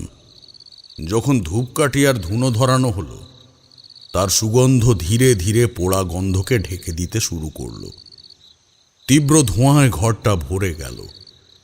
আমি ধীরে ধীরে আমার সাধনার প্রণালী অনুসারে মন্ত্রপাঠ করে মাকে আহ্বান জানাতে লাগলাম। আমার কণ্ঠস্বর ছিল নিচু কিন্তু স্থির। প্রত্যেকটি শব্দ যেন এক গভীর একাগ্রতা থেকে উঠে আসছিল। আমি যখন মাকে ফুল আর বেলপাতা অর্পণ করছিলাম, তখন আমার হাত কাঁপছিল না, কিন্তু আমার ভেতরে এক অদ্ভুত চাঞ্চল্য অনুভব করছিলাম। পূজার সময় ঘরের বাইরে মুখুজ্জে মশাই আর গ্রামের কিছু লোক চুপচাপ দাঁড়িয়েছিলেন। তারা ভেতরে আসার সাহস পাচ্ছিলেন না, কিন্তু বাইরে থেকেই তারা আমার মন্ত্রোচ্চারণ এবং ধূপের গন্ধ পাচ্ছিলেন। সারাদিনের ক্লান্তি আর সেই সব ভয়ঙ্কর ঘটনার আকস্মিকতা নিয়ে মুখুজ্জেদের নিচতলায় একটি ঘরে আমি কোনো মতে আশ্রয় নিলাম। বিছানা বলতে কেবল একটি পুরনো তক্তপোষ আর একটি মাদুর। রাত্রি তখন গভীর প্রহর। গ্রাম জুড়ে গাঢ় নীরবতা। হঠাৎ একটা ক্ষীণ ধ্বনি আমার তন্দ্রা ভেঙে দিল। শব্দটি ঠিক কিসের তা বোঝা গেল না, যেন কোনো ধাতব পাত্রের মৃদু আঘাত অথবা নিঃশ্বাসের সঙ্গে মেশা কোনো চাপা গুঞ্জন। শব্দটা এতটাই সামান্য যে আরেকটু হলেই আমি তা উপেক্ষা করে যেতাম, কিন্তু আমার তন্ত্র সাধক মন এক অজানা সংকেত পেয়ে গেল। আমি বিছানা ছেড়ে উঠে বসলাম। ঘরটির দরজা সামান্য ফাঁক করে বাইরে তাকাতেই আমার চোখ স্থির হয়ে গেল। উঠোনের একপাশে যেখানে দেবীর মূর্তি স্থাপন করা হয়েছে, সেখানে একটি অলৌকিক দীপ্তি ফুটে উঠেছে। এই আলো স্বাভাবিক নয়, নয় লণ্ঠন বা প্রদীপের হলুদ আভা। এ হলো এক স্বচ্ছ স্নিগ্ধ নীলচে জ্যোতি, যা উঠোনের অন্ধকারকে এক ইথারীয় মহিমায় আলোকিত করেছে। আমি বুঝতে পারলাম যে কোনো সাধারণ ঘটনা নয়। নিঃশব্দে আমি ঘর থেকে বেরিয়ে দেবীর মূর্তির দিকে এগিয়ে গেলাম। বাইরে তখন কনকনে ঠান্ডা হাওয়া, কিন্তু সেই আলোর উৎস যেন উষ্ণতার স্পর্শ ছাড়িয়ে টানছিল আমাকে নিজের দিকে। মূর্তির কাছাকাছি আসতেই আমি সেই দিব্যজ্যোতির উৎস আবিষ্কার করলাম। আলোটি মায়ের সমগ্র দেহ থেকে নির্গত হচ্ছিল না, বরং তা বিশেষভাবে উৎসারিত হচ্ছিল তার প্রশস্ত মুখগহ্বর থেকে। তার জিভ আর দাঁতের পাশ দিয়ে বেরিয়ে আসা সেই জ্যোতি যেন এক স্বর্গীয় রহস্যের আধার। সেই আলোয় দেবীর কোষ্ঠী পাথরের মতো গাঢ় নীল অঙ্গ আরো স্পষ্ট হয়ে উঠল। কিন্তু আমার দৃষ্টি সব থেকে বেশি আকর্ষণ করলো আরেকটা জিনিস। আগের দিনের মতো নয়, মায়ের চোখ থেকে তখন জল গড়িয়ে পড়ছে। তা রক্ত নয়, তা ছিল বিশুদ্ধ অশ্রুধারা। সেই চোখের জল মূর্তির কালো গাল বেয়ে টুপ টুপ করে গড়িয়ে পড়ছে, যা প্রদীপের আলোয় ঝিকমিক করছিল। কিন্তু এই গভীরতা বেশিক্ষণ স্থায়ী হলো না। মুহূর্তের মধ্যে এই আদিগন্ত নিস্তব্ধতাকে ভেঙে দিয়ে দূরে গ্রামের প্রান্তরে ঝোপ জঙ্গল থেকে একটি শেয়াল ডেকে উঠল। তার সেই ডাক, যার মধ্যে এক লহমার জন্যে ছিল বুনো আর ভয়ার্ত সুর, যেন আমাকে টেনে নিয়ে এলো বাস্তবতার রুক্ষ জমিতে। আর ঠিক তখনই সেই অলৌকিক দৃশ্যপটটি বদলে গেল। মায়ের মুখগহ্বর থেকে নির্গত হওয়া সেই স্নিগ্ধ নীল জ্যোতি যেন বাতাসে মিলিয়ে গেল, ঠিক যেন কোনো স্বপ্ন ভেঙে যাওয়া। উঠোনটা আবার গভীর অন্ধকারে ঢেকে গেল, যেন এক মুহূর্তে অলৌকিকতা তার খেলা শেষ করে দিল। আমি দ্রুত চোখ বুজে নিলাম, এক মুহূর্তের জন্য শ্বাস চেপে দাঁড়ালাম। মনে হলো, কেন এই পরিবর্তন? দেবী কি রুষ্ট হলেন, নাকি এটাই সেই সংকেত যার জন্য তিনি কেবল আমাকেই এইটুকু দেখার সুযোগ দিলেন? আমি দীর্ঘ একটা শ্বাস নিয়ে ঘরের দিকে ফিরতে যাব, ঠিক তখনই চোখ পড়ল ঘরের চৌকাঠের পাশে। সেখানে এক ঘন কালো ছায়া স্থির হয়ে দাঁড়িয়ে আছে। এমন গভীর রাতে যেখানে এক ফোঁটা আলো নেই, সেখানে এমন জমাট অন্ধকার কি করে সম্ভব? ছায়াটির কোনো স্পষ্ট অবয়ব ছিল না, কিন্তু আমি অনুভব করতে পারছিলাম সে আমার দিকেই তাকিয়ে আছে। তার সেই নীরব উপস্থিতি যেন এক শীতল নিঃশ্বাস ফেলল আমার দিকে। এটা কোনো মানুষের ছায়া নয়, আমি নিশ্চিত ছিলাম। আমার শরীর হঠাৎ ঠান্ডা হয়ে গেল, কিন্তু এই মুহূর্তে আমার ভেতরে ভয় অপেক্ষা কৌতূহল ছিল বেশি। এই গ্রাম, এই মূর্তি, আর এখন এই ছায়া, সব যেন এক দুর্বোধ্য গ্রন্থির অংশ। আমি সাহসের সঙ্গে পা বাড়ালাম সেই দিকে। এক পা, দু পা, আমি প্রায় চৌকাঠের কাছে চলে গেছি। আর তখনই সেই কালো ছায়াটি হঠাৎ করে মিলিয়ে গেল, ঠিক যেমন উনুনে জল ছিটিয়ে দিলে ধোঁয়া মিলিয়ে যায়, তেমনি করে ছায়াটি হাওয়ায় মিশে গেল। আমার মনে পড়ল শ্মশানের কথা। সেই অপশক্তিও ঠিক এইভাবেই অদৃশ্য হয়েছিল। তবে কি এই ছায়া সেই একই সত্তা? সে কি আমাকে অনুসরণ করছে? আমার মন যখন এই প্রশ্নের উত্তর খুঁজছে, ঠিক তখনই একটা তীব্র অসহ্য যন্ত্রণা আমার ডান পায়ে আঘাত হানল। আমি একটি চাপা আহ শব্দ করে নিচে তাকালাম, কিন্তু এই তীব্রতা কোনো সাধারণ ব্যথা নয়। নিচে তাকিয়ে যা দেখলাম, তাতে আমার চোখ কপালে ওঠার জোগাড়। একটা নয়, অসংখ্য বড় বড় লাল পিঁপড়ে যেন এক যোগে আমাকে আক্রমণ করেছে। বিশেষ করে একটি পিঁপড়ে আমার পায়ের চামড়া কামড়ে ধরেছে শক্ত করে। আমি যন্ত্রণায় শরীরটা ঝাঁকিয়ে দ্রুত পা থেকে সেটিকে সরাতেই দেখলাম পিঁপড়ের দলটা যেন এক সুনির্দিষ্ট পথে এগিয়ে চলেছে। তাদের গতিবিধি আর তাদের সংখ্যা দেখে মনে হলো না এটা কোনো সাধারণ পিঁপড়ের গতি। তারা যেন কোনো এক অজানা মন্ত্রে চালিত। আমার তন্ত্রসাধক মন তখনই সক্রিয় হয়ে উঠল।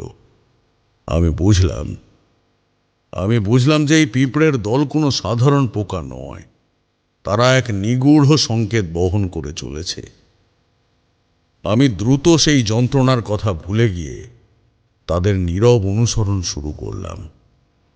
পিঁপড়ের সারি উঠোনের এক কোণ দিয়ে ঘন অন্ধকারের মধ্যে দিয়ে এগিয়ে গেল পুরনো বাগান বাড়ির দিকে। আমি তাদের পিছু নিলাম। আমার ভেতরে তখন এক গভীর অস্থিরতা। আমি জানি এই রহস্যের সমাধান না করে আমি এক পাও নড়তে পারবো না। কিছু দূর এগোতেই সেই বাগান বাড়ির পরিত্যক্ত অংশের শুকনো মাটির ওপরে আমি থমকে দাঁড়ালাম। যে দৃশ্য আমি দেখলাম তা বিশ্বাস করার মতো নয়। সেখানে হাজার হাজার পিঁপড়ে জমাট বেঁধে মাটি আর বালির উপরে এক বিশাল প্রতীক তৈরি করেছে। প্রতীকটি স্পষ্ট, সুনির্দিষ্ট এবং কোনো মানুষের পক্ষে এমন নিখুঁতভাবে তৈরি করা সম্ভব নয়। সেটি ছিল একটি ত্রিশূল। শুকনো মাটির ওপর পিঁপড়ের দল এমনভাবে নিজেদের অবস্থান তৈরি করেছে যে ত্রিশূলের 3টি ধার আর তার দীর্ঘ দণ্ডটি স্পষ্ট বোঝা যাচ্ছিল। এই দৃশ্য দেখে আমার ভেতরে এক গভীর ভক্তি আর অলৌকিক উপলব্ধির জন্ম হল। মা, অজান্তেই আমার মুখ থেকে এই শব্দটি বেরিয়ে এলো। এটা আর যাই হোক, প্রকৃতির কোনো স্বাভাবিক ঘটনা হতে পারে না। ত্রিশূল শিবের প্রতীক, সংহার, সৃষ্টি এবং স্থিতির প্রতীক। কালী মূর্তির পাশে এই ত্রিশূলের উপস্থিতি এক অমোঘ সংযোগের ইঙ্গিত দিচ্ছিল। এটি কেবল একটি চিহ্ন নয়, এটি মায়ের সরাসরি সংকেত। আমি দ্রুত ত্রিশূলের অবস্থান লক্ষ্য করলাম। এর 3টি ধার অর্থাৎ ত্রিশূলের মুখটি উত্তর পূর্ব দিকে সরাসরি নির্দেশ করছিল। স্থির করলাম যে পরের দিন সকালে আমি উত্তর পূর্ব দিকে হাঁটা শুরু করব।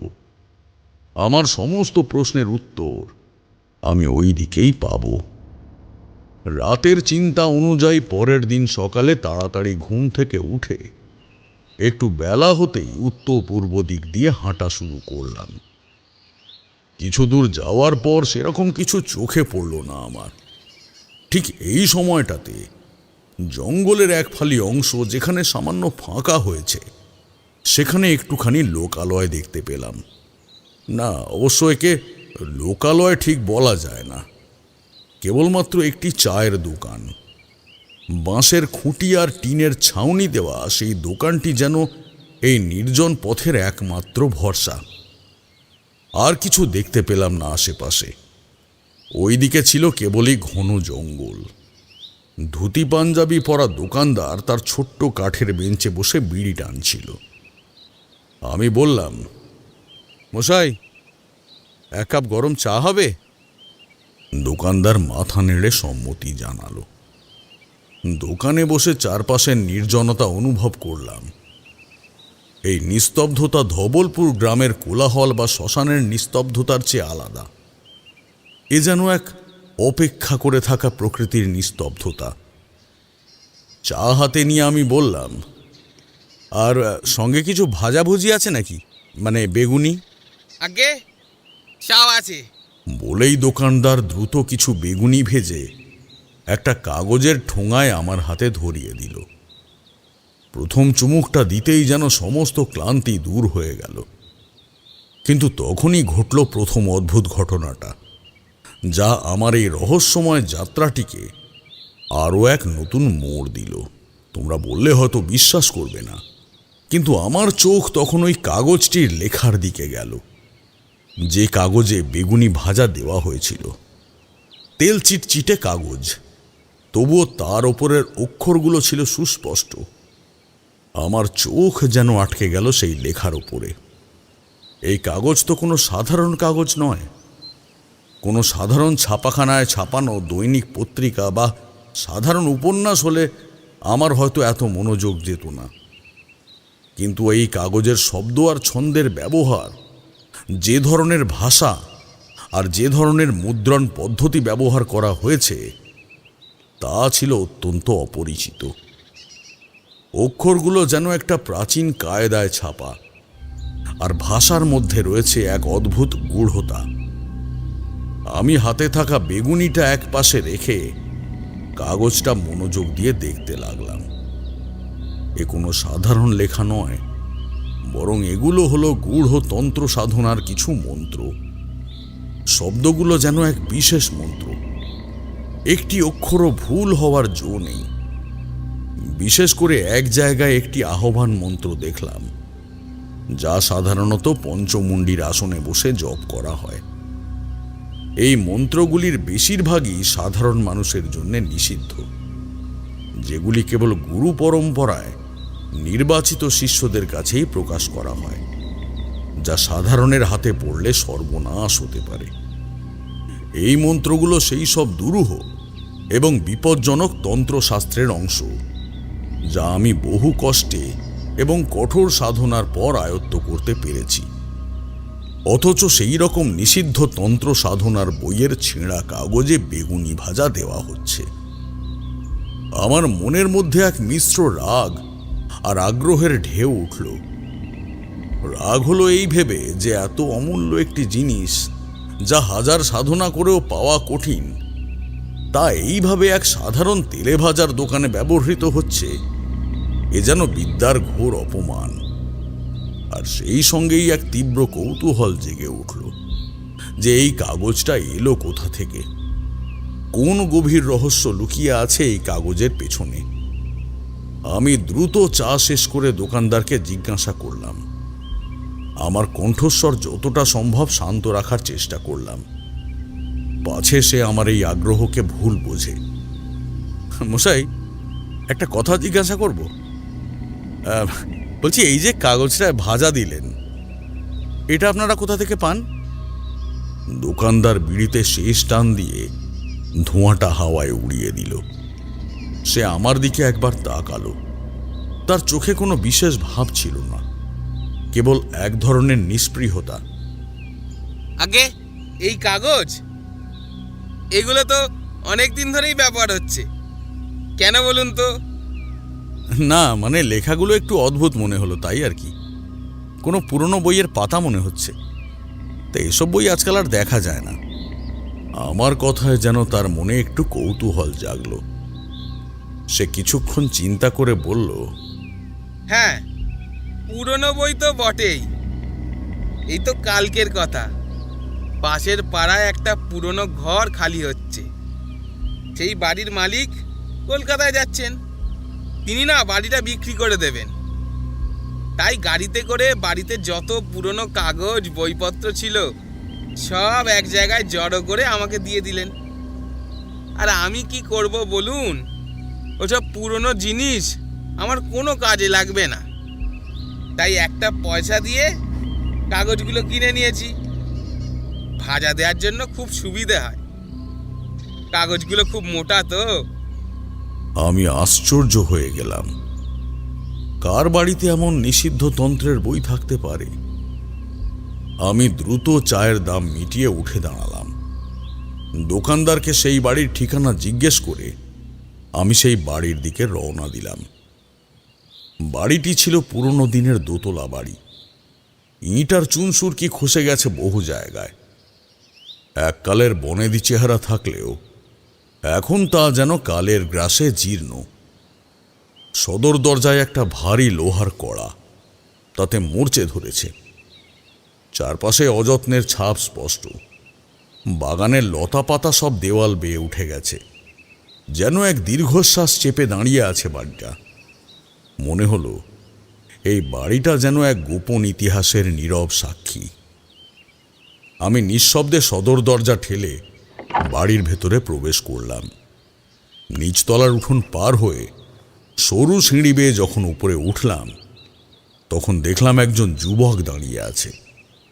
তার বয়স খুব বেশি নয়, হয়তো 30-এর কোঠায়। পরনে একটা মলিন জামা আর পাজামা। তার চোখে মুখে ছিল এক ধরনের উদাসীনতা আর তাড়াহুড়োর ছাপ। দেখে মনে হলো সে যেন খুব দ্রুত এই জায়গা থেকে পালাতে চাইছে। আমি তার দিকে এগিয়ে গেলাম। সে আমাকে দেখে একটু অবাক হলো। সম্ভবত এই নির্জন বাড়িতে এই সময় কোনো আগন্তুকের উপস্থিতি সে আশা করেনি। আমি তাকে জিজ্ঞাসা করলাম, এই বাড়িটা কি এখনই খালি হয়ে যাচ্ছে? আপনি কি এই বাড়িরই লোক? যুবকটি একটু বিরক্তির ভঙ্গিতেই উত্তর দিল, হ্যাঁ, আমি এখানকার ছেলে। আমার বাবা মারা গেছেন, তাই সব গুছিয়ে নিচ্ছি। আর এই বাড়িতে থাকা হবে না, পাকাপাকিভাবে শহরে চলে যাচ্ছি। যুবকের কথায় কোনো আবেগ ছিল না, যেন সে কেবল একটা অপ্রয়োজনীয় কর্তব্য পালন করছে। আমি তার দিকে তাকিয়ে বুঝলাম সে তার বৃদ্ধ বাবার স্মৃতি বা এই পুরনো ভিটের প্রতি কোনো টান অনুভব করে না। আমি বললাম, আপনার বাবার জন্য আমার দুঃখ রইল। তিনি কি এইখানেই থাকতেন? যুবকটি মাথা নেড়ে বলল, হ্যাঁ, বাবা তো প্রায় সারা জীবন এখানেই কাটিয়েছেন, কিন্তু তিনি চলে যাওয়ার পর এসব দেখভাল করার আর কেউ নেই। শহরে আমাদের নিজস্ব কাজ আছে, এসব ফেলে তো আর এখানে পড়ে থাকা যায় না। আমি আর কোনো কথা জিজ্ঞেস না করে সরাসরি নিজের মূল উদ্দেশ্যটি বললাম। আমি জানি সাধকদের জীবনে সময় খুব মূল্যবান, আর এই যুবকের ভাবভঙ্গি দেখে মনে হলো সে দ্রুত সব কিছু শেষ করতে চায়। শুনুন, আমি আসলে একটু অন্য কারণে এসেছি। আমি পথে আপনাদের বাড়ির কিছু পুরনো কাগজ দেখেছিলাম, যা দিয়ে চায়ের দোকানে ভাজা দেওয়া হচ্ছিল। তা আমার মনে হলো সেগুলো হয়তো খুব পুরনো এবং মূল্যবান কোনো লেখার অংশ ছিল। আপনার বাবার কি পুরনো বইপত্র পড়ার বা লেখার শখ ছিল? আমি কি একবার তার ঘরটা, বিশেষ করে তার বই খাতাগুলো দেখতে পারি? আমার এই অদ্ভুত অনুরোধ শুনে যুবকটি একটু থমকে গেল। সে যেন আমার কথাটা ঠিক বুঝতে পারছিল না। সে কাঁধ ঝাঁকিয়ে বলল, হ্যাঁ, বাবার বইয়ের শখ ছিল বটে, তবে বেশিরভাগই ধর্মের বই, আর কিছু পুরনো পুঁথি মতন সব বই সব ছিল আর কি। এগুলো এখন সব ঝুটঝামেলা, আমি তো সব কিছু গোছাতেও পারিনি। কিছু বইপত্র তো কাগজওয়ালাকে দিয়ে দিয়েছি। এখনও অনেক জিনিসপত্র, পুরনো বই, খাতা এসব পড়ে রয়েছে। আপনি যদি দেখতে চান তবে দেখতে পারেন। এগুলো আর নিয়ে যাওয়ার কোনো মানেই হয় না। তার কথা শুনে আমার ভেতরে এক তীব্র উত্তেজনা অনুভব করলাম। অর্থাৎ সেই নিষিদ্ধ তন্ত্রের মন্ত্রলেখা কাগজ ছাড়াও আরও অনেক কিছু এই বাড়িতে থাকার সম্ভাবনা রয়েছে। এটাই সেই সংযোগ যা ত্রিশূলের সংকেত আমাকে দেখিয়েছিল। আমি দ্রুত তাকে ধন্যবাদ জানালাম এবং সে যেদিকে ইঙ্গিত করল সেই দিকে তার বাবার ঘরে প্রবেশ করলাম। ঘরটি ছিল পুরনো দিনের সাজসজ্জায় ভরা। একটি বড় কাঠের তক্তপোষ, তার পাশে একটি কাঠের আলমারি, দেওয়ালে পুরনো দিনের ছবি। সব কিছুতেই যেন এক নিঃশব্দ বিষণ্ণতা লেগে আছে। আমি দ্রুত চোখ বুলিয়ে নিলাম। আলমারিতে কিছু সাধারণ পুঁথি, পুরনো বাংলা পত্রিকা আর কয়েকটি ধর্মীয় বই দেখতে পেলাম, কিন্তু আমার মন বলছিল আসল জিনিসটা অন্য কোথাও লুকোনো আছে। আমি তক্তপোষের দিকে এগিয়ে গেলাম। জিনিসগুলো একটু নেড়ে চেড়ে বিছানার চাদরটা সরিয়ে যখন খাটের তলায় উঁকি দিলাম, তখনই আমার চোখ স্থির হয়ে গেল। সেখানে পড়ে আছে একটি বড় পুরনো দিনের সিন্দুক। সিন্দুকটি ছিল কাঠের, উপরে পুরু করে লোহা মোড়া, তার উপরে ধুলোর স্তর। মনে হলো এই সিন্দুক অনেকদিন খোলা হয়নি।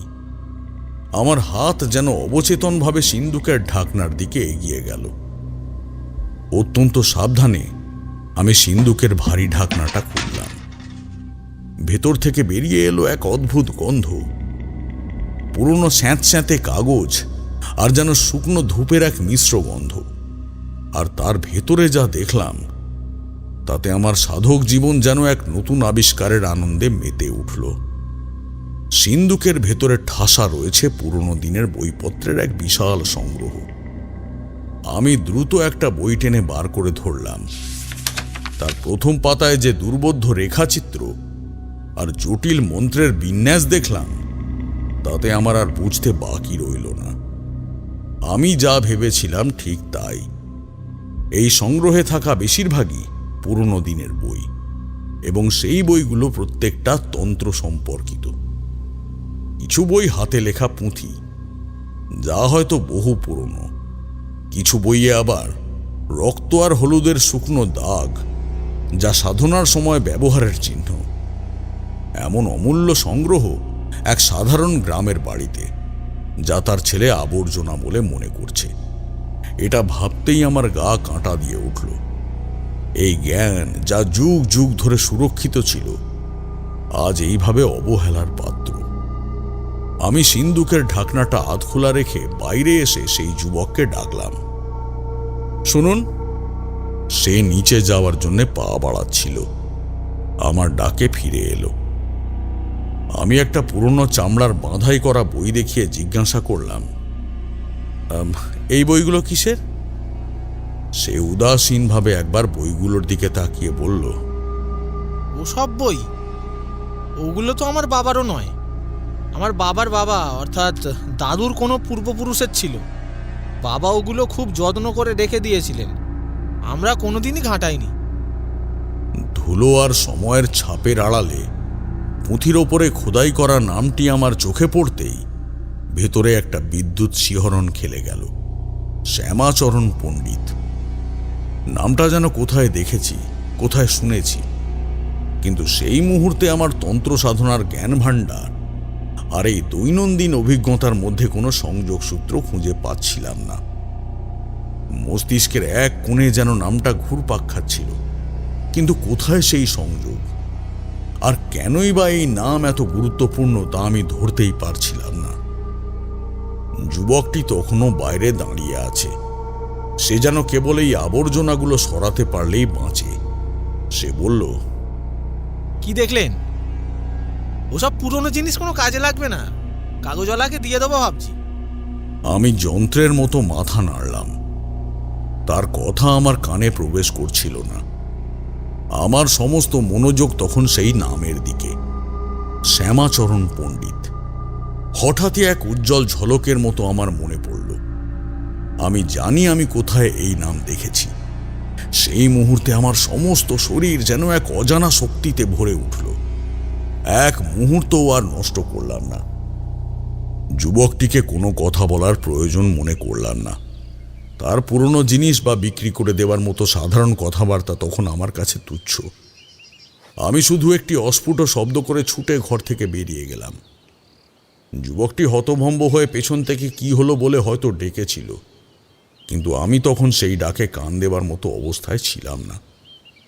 আমার সমস্ত চৈতন্য তখন কেবল একটি গন্তব্যের দিকে ধাবিত, মুখুজ্জেদের সেই পুরনো ভিটে, যেখানে মা কালীর মূর্তিটি স্থাপন করা হয়েছে। আমি দ্রুত পায়ে সেই নির্জন পথে আবার ফিরে এলাম। যখন আমি মুখুজ্জেদের বাড়ির উঠোনে পৌঁছালাম, তখন দুপুর গড়িয়ে বিকেল নামছে। সেই পরিত্যক্ত উঠোনের নিস্তব্ধতা যেন আরো গাঢ় হয়েছে। আমি সোজা সেই মা কালীর মূর্তির সামনে গিয়ে দাঁড়ালাম। আমার শ্বাস প্রশ্বাস তখন দ্রুত চলছে।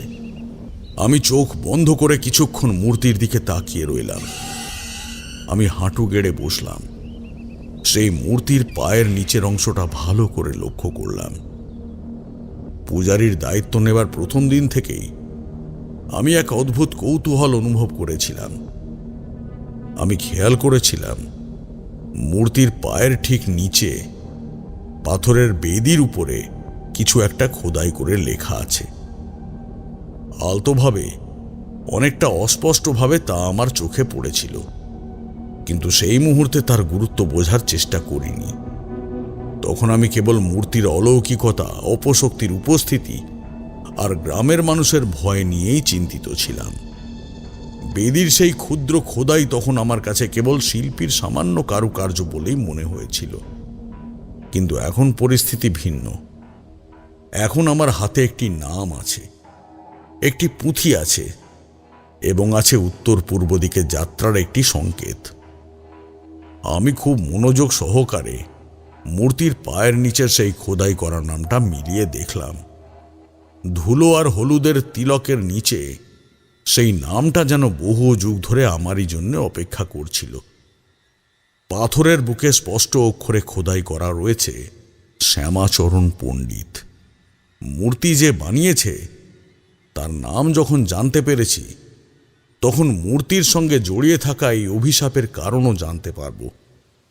আমি দ্রুত মুখুজ্জে বাড়ির উঠোনে রাখা মা কালীর মূর্তির সামনে এসে বসলাম। আমার উদ্দেশ্য ছিল স্পষ্ট, মনোনিবেশ করা। আমি জানতাম এই রহস্যের সমাধান কেবল জাগতিক জ্ঞানে হবে না, এর জন্য প্রয়োজন তন্ত্রের গভীরতম স্তরে প্রবেশ করা। আমি পদ্মাসনে বসে চোখ বন্ধ করলাম, শ্বাস প্রশ্বাস ধীর করে নিজের ইষ্টদেবীকে স্মরণ করলাম এবং আমার তন্ত্রগুরুর দেওয়া মন্ত্রগুলো জপ করতে শুরু করলাম। ঘরের চারপাশের সব শব্দ, মুখুজ্জেদের উৎকণ্ঠা, সবকিছু যেন আমার থেকে দূরে সরে যেতে লাগলো। আমার লক্ষ্য ছিল কেবল মূর্তি, কেবল সেই অজানা সাধক শ্যামাচরণ পণ্ডিত। ঠিক কতক্ষণ আমি সেইভাবে বসেছিলাম আমার কোনো বাহ্য জ্ঞান ছিল না। সময়ের ধারণা আমার কাছে তখন অর্থহীন। যখন আবার চেতনা ফিরে এলো তখন বুঝলাম আমি আর মুখুজ্জে বাড়ির উঠোনে নেই। আমি যেন এক নদীর ধারে দাঁড়িয়ে আছি। চারিদিকে এক ফাঁকা নীরব পরিবেশ। সময়টা ঠিক কেমন তা বুঝতে পারলাম না। এটা সকাল নয়, রাতও নয়, সন্ধ্যাও নয়, আবার ভোরও নয়। এক অদ্ভুত মধ্যবর্তী সময়। আকাশে সূর্য দেখতে পেলাম না, চাঁদও নেই, কিন্তু একটা অদ্ভুত আলোর ছায়া চারিদিকে ছড়িয়ে আছে। আলোটি যেন মাটি ফুঁড়ে উঠেছে। এই স্থানটি যে কোনো সাধারণ লোকের নয় তা আমি স্পষ্ট অনুভব করতে পারছিলাম। আমার তন্ত্রজ্ঞান সঙ্গে সঙ্গে আমাকে জানিয়ে দিল এটি মর্তলোক আর মৃত্যুলোকের মাঝামাঝি কোনো জায়গা, এক সূক্ষ্ম স্তর। আমি কোনোভাবে মায়ের আশীর্বাদে বা সেই মূর্তির শক্তির প্রভাবে আমার সূক্ষ্ম দেহ নিয়ে এখানে উপস্থিত হতে পেরেছি। আমি বুঝতে পারছিলাম না এখানে আমার কি করা উচিত। চারিদিকে নিস্তব্ধতা। সূক্ষ্ম জগতে কোনো নিয়ম বা নির্দেশ থাকে না, কেবল থাকে উপলব্ধি। এমন সময় কিছু দূরে আমার দৃষ্টি আকর্ষণ করলো একজন মানুষ। সে স্থির হয়ে দাঁড়িয়ে রয়েছে। ভদ্রলোকের পরনে লাল ধুতি এবং গায়ে লাল চাদর জড়ানো। তার মাথার চুল পাকা এবং বেশ বড় বড়, যা তার কাঁধ পর্যন্ত নেমে এসেছে। তার চেহারায় এক শান্ত কিন্তু দৃঢ়তার ছাপ। তিনি এমনভাবে দাঁড়িয়েছিলেন যেন তিনি বহু যুগ ধরে আমার জন্যই অপেক্ষা করছেন। আমি ধীরে ধীরে লোকটির কাছে এগিয়ে গেলাম। প্রতিটি পদক্ষেপ যেন শূন্যের উপরে পড়ছিল। আমার কাছাকাছি আসতেই লোকটি আমার দিকে ঘুরে তাকালো। তার চোখ দুটো দেখলাম, তাতে যেন এক অদ্ভুত দীপ্তি। সেই দীপ্তি কোনো মানুষের চোখ থেকে আসে না, আসে কেবল উচ্চকোটির সাধকদের চোখ থেকে। আমি তাকে দেখতেই বুঝতে পারলাম এই মানুষটি সেই রহস্যের মূল চাবিকাঠি। আমি তাঁর দিকে স্থির দৃষ্টিতে তাকিয়ে বললাম, আমি যদি খুব ভুল না করি আপনার নাম শ্যামাচরণ, তাই না? আমার প্রশ্নে তার ঠোঁটে এক শান্ত হাসি ফুটে উঠল। তিনি বললেন, তুমি ঠিকই ধরেছ, আমার নাম শ্যামাচরণ পণ্ডিত। তুমি আসলে একজন উচ্চকোটির সাধক তারানাথ। তাই তোমার এই সূক্ষ্ম যাত্রায় আমার সাথে দেখা করার সৌভাগ্য পেলে। তার কণ্ঠে কোনো অহংকার ছিল না, ছিল কেবল এক নিশ্চিত স্বীকৃতি। আমি এই অলৌকিক সত্যের মুখোমুখি হয়ে নিজেকে আর সামলাতে পারলাম না। আমি দ্রুত প্রশ্ন করলাম, এই কালী মূর্তিটা যা মুখুজ্জেদের বাড়িতে আছে, সেটা কি আপনিই বানিয়েছেন? শ্যামাচরণ পণ্ডিত এক দীর্ঘশ্বাস ফেলে উত্তর দিলেন, হ্যাঁ, আমিই বানিয়েছি। আমি একাধারে মায়ের সাধক এবং একজন শিল্পীও ছিলাম। মূর্তিটা মাটির তলা থেকে খুঁজে পাওয়া গেছে, কিন্তু এই মূর্তির সঙ্গে কোনো এক অভিশাপ জড়িয়ে আছে। তা কি আপনি জানেন? আমি জিজ্ঞাসা করলাম। শ্যামাচরণ পণ্ডিত আমার প্রশ্নের উত্তর দিতে গিয়ে কোনো দ্বিধা করলেন না। তিনি কোনো কথা না বাড়িয়ে এক কথায় বললেন, হ্যাঁ। তার সেই হ্যাঁ উত্তরটি যেন আমার শরীরের রক্ত চলাচল থামিয়ে দিল। এই মানুষটি সেই সাধক যিনি অলৌকিক মূর্তি তৈরি করেছেন, এবং তিনিই জানেন সেই অভিশাপের কথা। আমি তাকে করুণ স্বরে জিজ্ঞেস করলাম, তো তবে বলুন সেই অভিশাপ সম্বন্ধে, আমি আপনার কাছে জানতে চাই। শ্যামাচরণ পণ্ডিত আমার দিকে স্থিরভাবে তাকিয়ে থেকে যা বললেন, তাতে আমার পৃথিবী যেন এক লহমায় পাল্টে গেল। তিনি বললেন, এই অভিশাপ আমি দিয়েছি এই মুহূর্ত থেকে। আমি যেন আকাশ থেকে পড়লাম। অভিশাপ তিনি দিয়েছেন, এ কি বলছেন এই সাধক? আমি তখন যথেষ্ট অবাক হয়ে গিয়ে তাঁকে জিজ্ঞেস করলাম, আপনি অভিশাপ দিয়েছেন মানে? ব্যাপারটা বুঝতে পারলাম না কিছু। শ্যামাচরণ পণ্ডিত এবার কোনো উত্তর দিলেন না, বরং তিনি আমাকে এক দীর্ঘ পুরনো গল্প বলতে শুরু করলেন, সেই অভিশাপের উৎস এবং কারণ। আজ থেকে বহু বছর আগের কথা। তখন আমি মায়ের সাধনা করি, আবার একই সঙ্গে পাথর কেটে মূর্তি বানাই। এই যে পাথরটি দেখছো, এই মূর্তিটি বানাতে আমি যে পাথর ব্যবহার করেছিলাম, আমি সেই পাথর কোথা থেকে পেয়েছি সেই কথায় যাব না। শুধু জেনে রাখো, এই ছিল পৃথিবীর সব থেকে দুর্মূল্য পাথর। এই পাথর পৃথিবীতে ততটুকুই আছে যতটুকু মায়ের মূর্তি বানানোর জন্য ব্যবহার করা হয়েছে। তাছাড়া এই পাথরের আর কোনো অস্তিত্ব নেই। তার চোখ তখন বহু দূরের অতীতে স্থির, অনেক সময় আগের কথা। তখন আমাদের গ্রামে এক ভয়াবহ মরক শুরু হয়েছিল। গ্রামের প্রায় প্রতিটি ঘরে কেউ না কেউ অদ্ভুত রোগে মারা যাচ্ছিল। চারিদিকে কেবল কান্না আর শ্মশানের ধোঁয়া। গ্রামের মানুষ ভয়ে ঘর ছেড়ে পালাচ্ছিল। সেই দুঃসময়ে আমি টানা 7 দিন উপবাস থেকে মায়ের কাছে মানত করেছিলাম। আমার প্রতিজ্ঞা ছিল, যদি তিনি গ্রামের সকলকে সুস্থ করে দেন এবং এই মহামারী দূর করেন, তাহলে আমি আমার জীবনের সমস্ত শক্তি দিয়ে মায়ের জন্য এমন অপরূপ মূর্তি বানাবো, যার মতো একই মূর্তি পৃথিবীতে আর কোথাও থাকবে না। মায়ের অপার আশীর্বাদ পেলেন। আমার এই প্রতিজ্ঞার কিছুদিনের মধ্যেই গ্রামের লোকেরা আস্তে আস্তে সুস্থ হতে থাকে এবং গ্রাম থেকে সেই ভয়ানক মহামারী দূর হয়। আমার সাধনা সফল হলো। আমি আমার প্রতিজ্ঞা রক্ষা করলাম। সেই দুর্মূল্য পাথরের ওপর ছিনি হাতুড়ি দিয়ে আমি নিজের হাতে মায়ের মূর্তিটি খোদাই করে বানাই। আমি সেই মূর্তি গ্রামের মাঝখানে প্রতিষ্ঠা করলাম এবং সেই মূর্তি ঘিরে পূজা অর্চনা শুরু হলো। গ্রামের মানুষ আবার স্বাভাবিক জীবনে ফিরল, কিন্তু শান্তি দীর্ঘস্থায়ী হলো না। তার কয়েক মাস পরের কথা, আমাদের গ্রামে একদল ডাকাতেরা আক্রমণ করল। ডাকাত বলা ভুল, বরং বলা উচিত গুন্ডার দল। তারা ছিল অত্যন্ত হিংস্র। তারা দলে দলে এসেছিল, প্রত্যেকের ঘরে ঢুকে লুট করে নিয়েছিল সব কিছু। যারা সামনে আসছিল তাদের সবাইকে নির্মমভাবে হত্যা করছিল। কারোর গলা কেটে দিচ্ছিল, কারোর পেটে তলোয়ার দিয়ে ফুটো করে দিচ্ছিল। এভাবে একে একে প্রচুর মানুষ মেরেছে তারা। সেই সময় আমি পাগলের মতো কাঁদতে কাঁদতে মায়ের কাছে প্রার্থনা করি। আমি বললাম, মা, তুমি তো আমাদেরকে বাঁচিয়েছো, এই ডাকাতদের হাত থেকে গ্রামের লোকদের বাঁচাও। কিন্তু মা এত পাশানি আমি বুঝতে পারিনি। শ্যামাচরণ পণ্ডিতের চোখে তখন গভীর যন্ত্রণা। মা গ্রামের লোকেদের বাঁচালেন না। ডাকাতেরা নিজেদের মতন লুট করে চলে গেল। আমার চোখের সামনে সব শেষ হয়ে গেল। আর যাওয়ার সময় সেই গুন্ডার দল আমার হাতে বানানো মায়ের মূর্তিটাও নিয়ে যেতে চাইল। আমার তখন এত রাগ হলো, কেবল ডাকাতদের ওপর নয়, মায়ের ওপরও। আমি তখন ক্রোধে অন্ধ হয়ে গেলাম।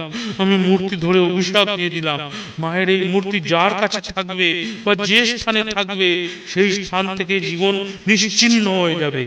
একে একে সবাই মারা যাবে, কেউ শান্তি পাবে না।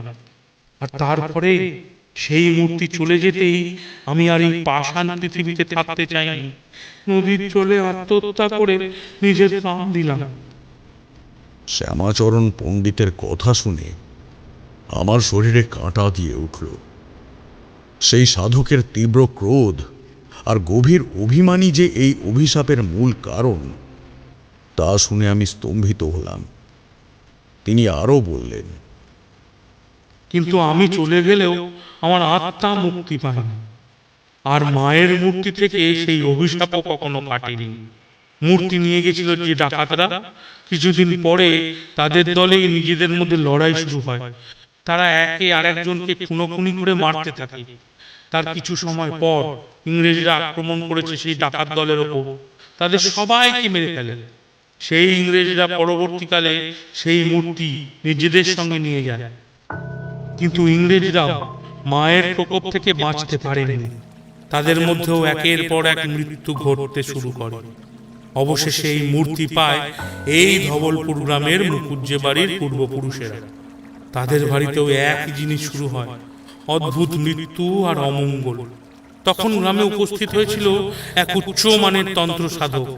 তিনি ওদের বাড়িতে গিয়ে এই মূর্তি পর্যবেক্ষণ করেন এবং তখন বলেন যে এই মূর্তি অভিশপ্ত এবং এই অভিশাপ দূর করা সাধারণ কোনো ব্যাপার নয়। তিনি বলেন এক বিশেষ অলৌকিক বন্ধন মন্ত্র দিয়ে মূর্তিটাকে বাঁধতে হবে এবং মাটির গভীরে পুঁতে রাখতে হবে। তখন তাদের বাড়ির লোকেরা আপত্তি করে যে মায়ের মূর্তি মাটির তলায় পুঁতে রাখা ঠিক হবে কিনা। তখন ওই অলৌকিক সাধু বলেন মায়ের এই মূর্তি শোধন করার ক্ষমতা তার নেই, তবে আজ থেকে বহু বছর পর একজন আসবে, মায়ের মূর্তি তখন মাটি থেকে আবার উঠে আসবে। তখন সেই মানুষই একমাত্র এই মায়ের মূর্তি শোধন করতে পারবে।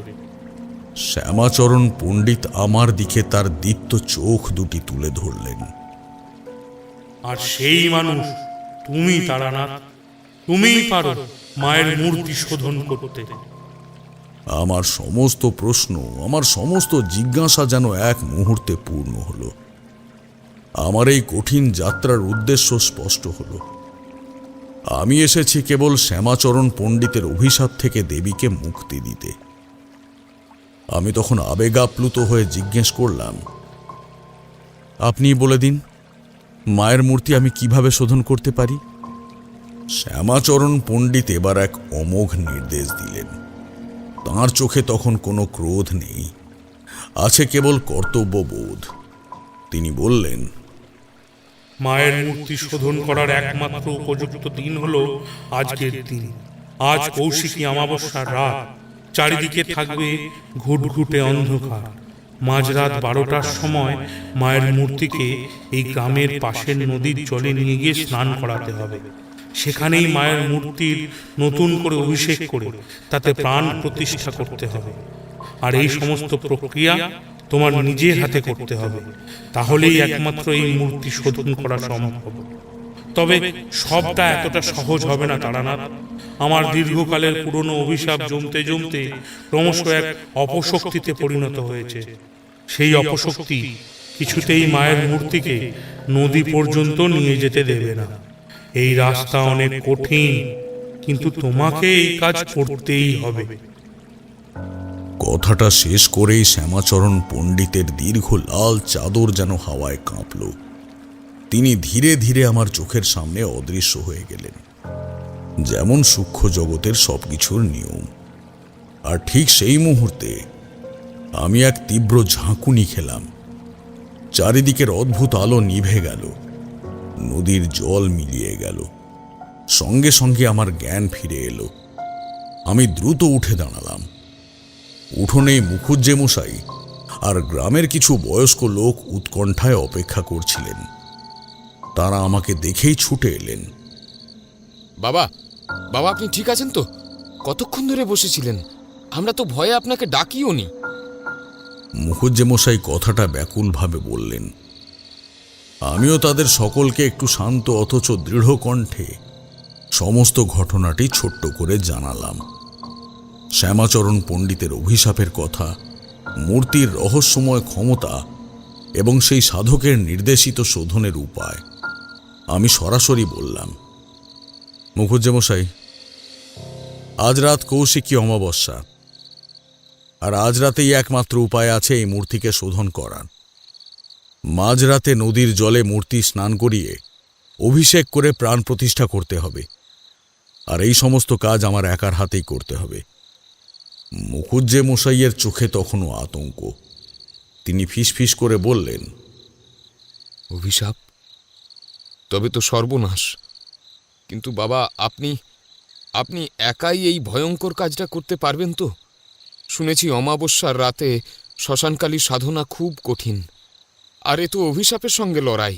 যদি আপনার কোনো বিপদ হয়? বিপদ তো আসবেই মুখুজ্জে মশাই। অভিশাপের শক্তি সহজে মুক্তি দিতে চাইবে না, কিন্তু ভয় পাবেন না। যে শক্তি আমাকে এত দূরে টেনে এনেছে সেই আমাকে পথ দেখাবে। আমি তো একজন সাধারণ সাধক মাত্র, কিন্তু এই মুহূর্তে মায়ের সেবার দায়িত্ব আমার কাঁধেই। তবে আমার একটা জিনিস চাই, একটা ছোট ঠেলা গাড়ির আয়োজন করতে হবে, যাতে মূর্তিটাকে বয়ে নিয়ে যাওয়া যায়। মুখুজ্জে মশাই কিছুটা ইতস্তত করলেন। আমি একজন লোক দিয়ে দেব বাবা, বা আরো 2-4 জন লোক দেব আপনার নিরাপত্তার জন্য। না, মূর্তি আমিই নিয়ে যাব। শ্যামাচরণ পণ্ডিত স্পষ্ট বলেছেন, সমস্ত প্রক্রিয়া আমার নিজের হাতে করতে হবে। অন্য কেউ গেলে তাদের বিপদ হবে, তাতে কোনো সন্দেহ নেই। আপনারা শুধু ঠেলাগাড়িটা প্রস্তুত রাখুন। আমার কথায় মুখুজ্জে মশাই আর কোনো আপত্তি করলেন না। তিনি আমার এই কঠিন প্রতিজ্ঞার সামনে যেন নত হয়ে গেলেন। তিনি বললেন, মায়ের ইচ্ছা, তবে তাই হোক। আমরা সারা রাত মায়ের নাম জপ করব। রাত গভীর হল। আকাশ ঘন মেঘে ঢাকা, কৌশিকী অমাবস্যা। চারিদিকে ঘুটঘুটে অন্ধকার। এই ঘোর অন্ধকারে কোনো লণ্ঠনের আলো যেন সামান্য পথ দেখাতে পারছিল না। মুখুজ্জেদের বাড়ির পাশে একটি ছোট্ট ঠেলাগাড়ি প্রস্তুত ছিল। আমি সাবধানে সেই ভারী কালী মূর্তিকে ঠেলাগাড়িতে স্থাপন করলাম। সঙ্গে নিলাম একটি ছোট্ট ঝোলায় পূজার সামগ্রী, বেলপাতা, রক্তজবা, ধুনো এবং আমার সাধনার জন্য বিশেষ কিছু দ্রব্যাদি। নদীর ঘাট বাড়ির থেকে খুব একটা দূরে নয়, কিন্তু এই অমাবস্যার রাতে সেই পথ যেন অজানা দূরত্বে পরিণত হয়েছে। মাঝরাতে রওনা দিলাম নদীর ধারে যাওয়ার জন্য। ঠেলাগাড়ি ঠেলে প্রথম পা ফেলার কিছুক্ষণের মধ্যেই অদ্ভুত ঘটনা শুরু হলো। প্রথমে শুরু হলো এক তীব্র ঝড়। কোনো সতর্ক বার্তা ছাড়াই আকাশ ভেঙে বাতাস বইতে শুরু করল। গাছের ডালপালা সজোরে আছড়ে পড়তে লাগল। সঙ্গে সঙ্গে ঘন মেঘে শুরু হলো ভয়ঙ্কর মেঘের গর্জন। প্রকৃতি যেন নিজেই এক ভয়াবহ রূপ ধারণ করেছে। তারপরেই শুরু হলো শব্দের খেলা। আমার চারপাশ থেকে ভেসে আসতে লাগলো অদ্ভুত বিকট আওয়াজ। সেগুলো মানুষের কান্না বা চিৎকার নয়, যেন কোনো পৈশাচিক গোঙানি। মনে হলো যেন অদৃশ্য কোনো সত্তা আমার চারপাশ থেকে আমাকে ঘিরে ধরেছে। বাতাসের প্রত্যেকটা দমকের সঙ্গে মিশে আছে অট্টহাসির আওয়াজ, তীক্ষ্ণ কর্কশ এবং বিদ্রুপাত্মক। আমার দৃষ্টিভ্রম শুরু হলো। আমি জানি আমি সোজা পথেই যাচ্ছি, কিন্তু হঠাৎ মনে হলো যেন আমি রাস্তা হারিয়ে যেতে শুরু করেছি। একবার দেখলাম রাস্তার পাশে একটা বিশাল কালো গাছের ডাল যেন সাপের মতো আমার দিকে এগিয়ে আসছে। আবার আরেকবার মনে হলো পথের পাশে দাঁড়িয়ে থাকা একটা পুরনো মানুষ যেন আমার দিকে তাকিয়ে হাসছে। আমি চোখ কচলে তাকাতেই দেখলাম সেখানে কিছুই নেই, শুধু এক রাস অন্ধকার। এগুলো সবই সেই অভিশাপের অপশক্তির তৈরি করা মায়াজাল। আমার মাথার মধ্যে তখন তীব্র যন্ত্রণা শুরু হয়েছে, যেন কেউ হাতুড়ি দিয়ে আঘাত করছে। তবুও আমি ঠেলাগাড়ি ঠেলে এগিয়ে চললাম। আমি নিজেকে প্রতি মুহূর্তে মনে করাচ্ছিলাম শ্যামাচরণ পণ্ডিতের অভিশাপ আর মায়ের শোধন। অনেক কষ্টে সেই সমস্ত বিভ্রম আর চিৎকার উপেক্ষা করে আমি নদীর ধারটিতে পৌঁছালাম। নদীর ঘাট ছিল তখন ভীষণ উত্তাল। কৌশিকী অমাবস্যায় নদীতে জলস্ফীতি স্বাভাবিক, কিন্তু আজ যেন তার চেয়ে অনেক বেশি। নদীর জল বড় বড় ঢেউ তুলে বারবার পাড়ে আছড়ে পড়ছে, যেন জল নিজেই আমার এই শোধন যজ্ঞকে প্রতিরোধ করতে চাইছে। আমি দ্রুত ঠেলাগাড়ি থেকে মায়ের মূর্তি নামালাম। মূর্তিটি সত্যিই ভারী, কিন্তু তখন আমার শরীরে যেন এক দৈবী শক্তি ভর করেছিল। কোনো মতে সেই মূর্তিকে ঘাটের সিঁড়ি দিয়ে নামিয়ে নদীর জলে স্নান করালাম। অভিশাপ দূর করার প্রথম ধাপ এটি। মূর্তি জলে ডোবাতেই জলের রং যেন এক লহমার জন্য ঘোলাটে হয়ে উঠল। তারপর সেই মূর্তিকে টেনে উপরে তুলে আনলাম। নদীর ধারে একটি পরিষ্কার জায়গায় বালির উপরে আমি মূর্তিকে স্থাপন করলাম। এটাই হবে আমার যজ্ঞের স্থান। আমি দ্রুত বালির ওপর আমার যজ্ঞের স্থান প্রস্তুত করলাম। একটি ছোট্ট আগুনের বেদি তৈরি করলাম। আমার আনা পুজোর সামগ্রী দিয়ে অভিষেকের আয়োজন শুরু করলাম। কিন্তু অপশক্তির বাধা তখনও শেষ হয়নি। আমি যখন ধুনো ধরিয়ে যজ্ঞের আগুন জ্বালালাম, ঠিক তখনই নদীর জলের বড় বড় ঢেউ উঠে এসে সেই ঢেউ বারবার আমার যজ্ঞের আগুন নিভিয়ে দিতে চাইল। জল যেন একটা ক্ষিপ্ত পশুর মতো আমার দিকে ধেয়ে আসছিল। আমি মন্ত্রপাঠ করে এক হাতে আগুনকে রক্ষা করার চেষ্টা করছি, ঠিক তখনই এত জোরে বাতাস দিল যে পূজার উপকরণ, বেলপাতা, ফুল সব যেন উড়ে যেতে চাইল। মনে হলো যেন অদৃশ্য কোনো হাত আমার পুজোর আয়োজনকে ভেঙে দিতে চাইছে। আমি তবুও থামলাম না। আমি আমার তান্ত্রিক ক্ষমতায় ভর করে মন্ত্রের মাধ্যমে আগুনকে ঘিরে একটি রক্ষা কবচ তৈরি করলাম। আমি যখন প্রাণ প্রতিষ্ঠার মন্ত্র জপ করছি, ঠিক তখনই ঘটল সবচেয়ে ভয়ঙ্কর ঘটনা। হঠাৎ মাঝখানে একটা শেয়াল এসে আমার উপর আক্রমণ করল। শেয়ালটি যেন একটি হিংস্র পশুর মতো আমার উপর ঝাঁপিয়ে পড়ল। আমার আত্মরক্ষার জন্য মুহূর্তের জন্য হাত উঠে গেল, কিন্তু পরক্ষণেই আমি চোখ খুলে দেখি যে না, সেখানে কোনো শেয়াল নেই।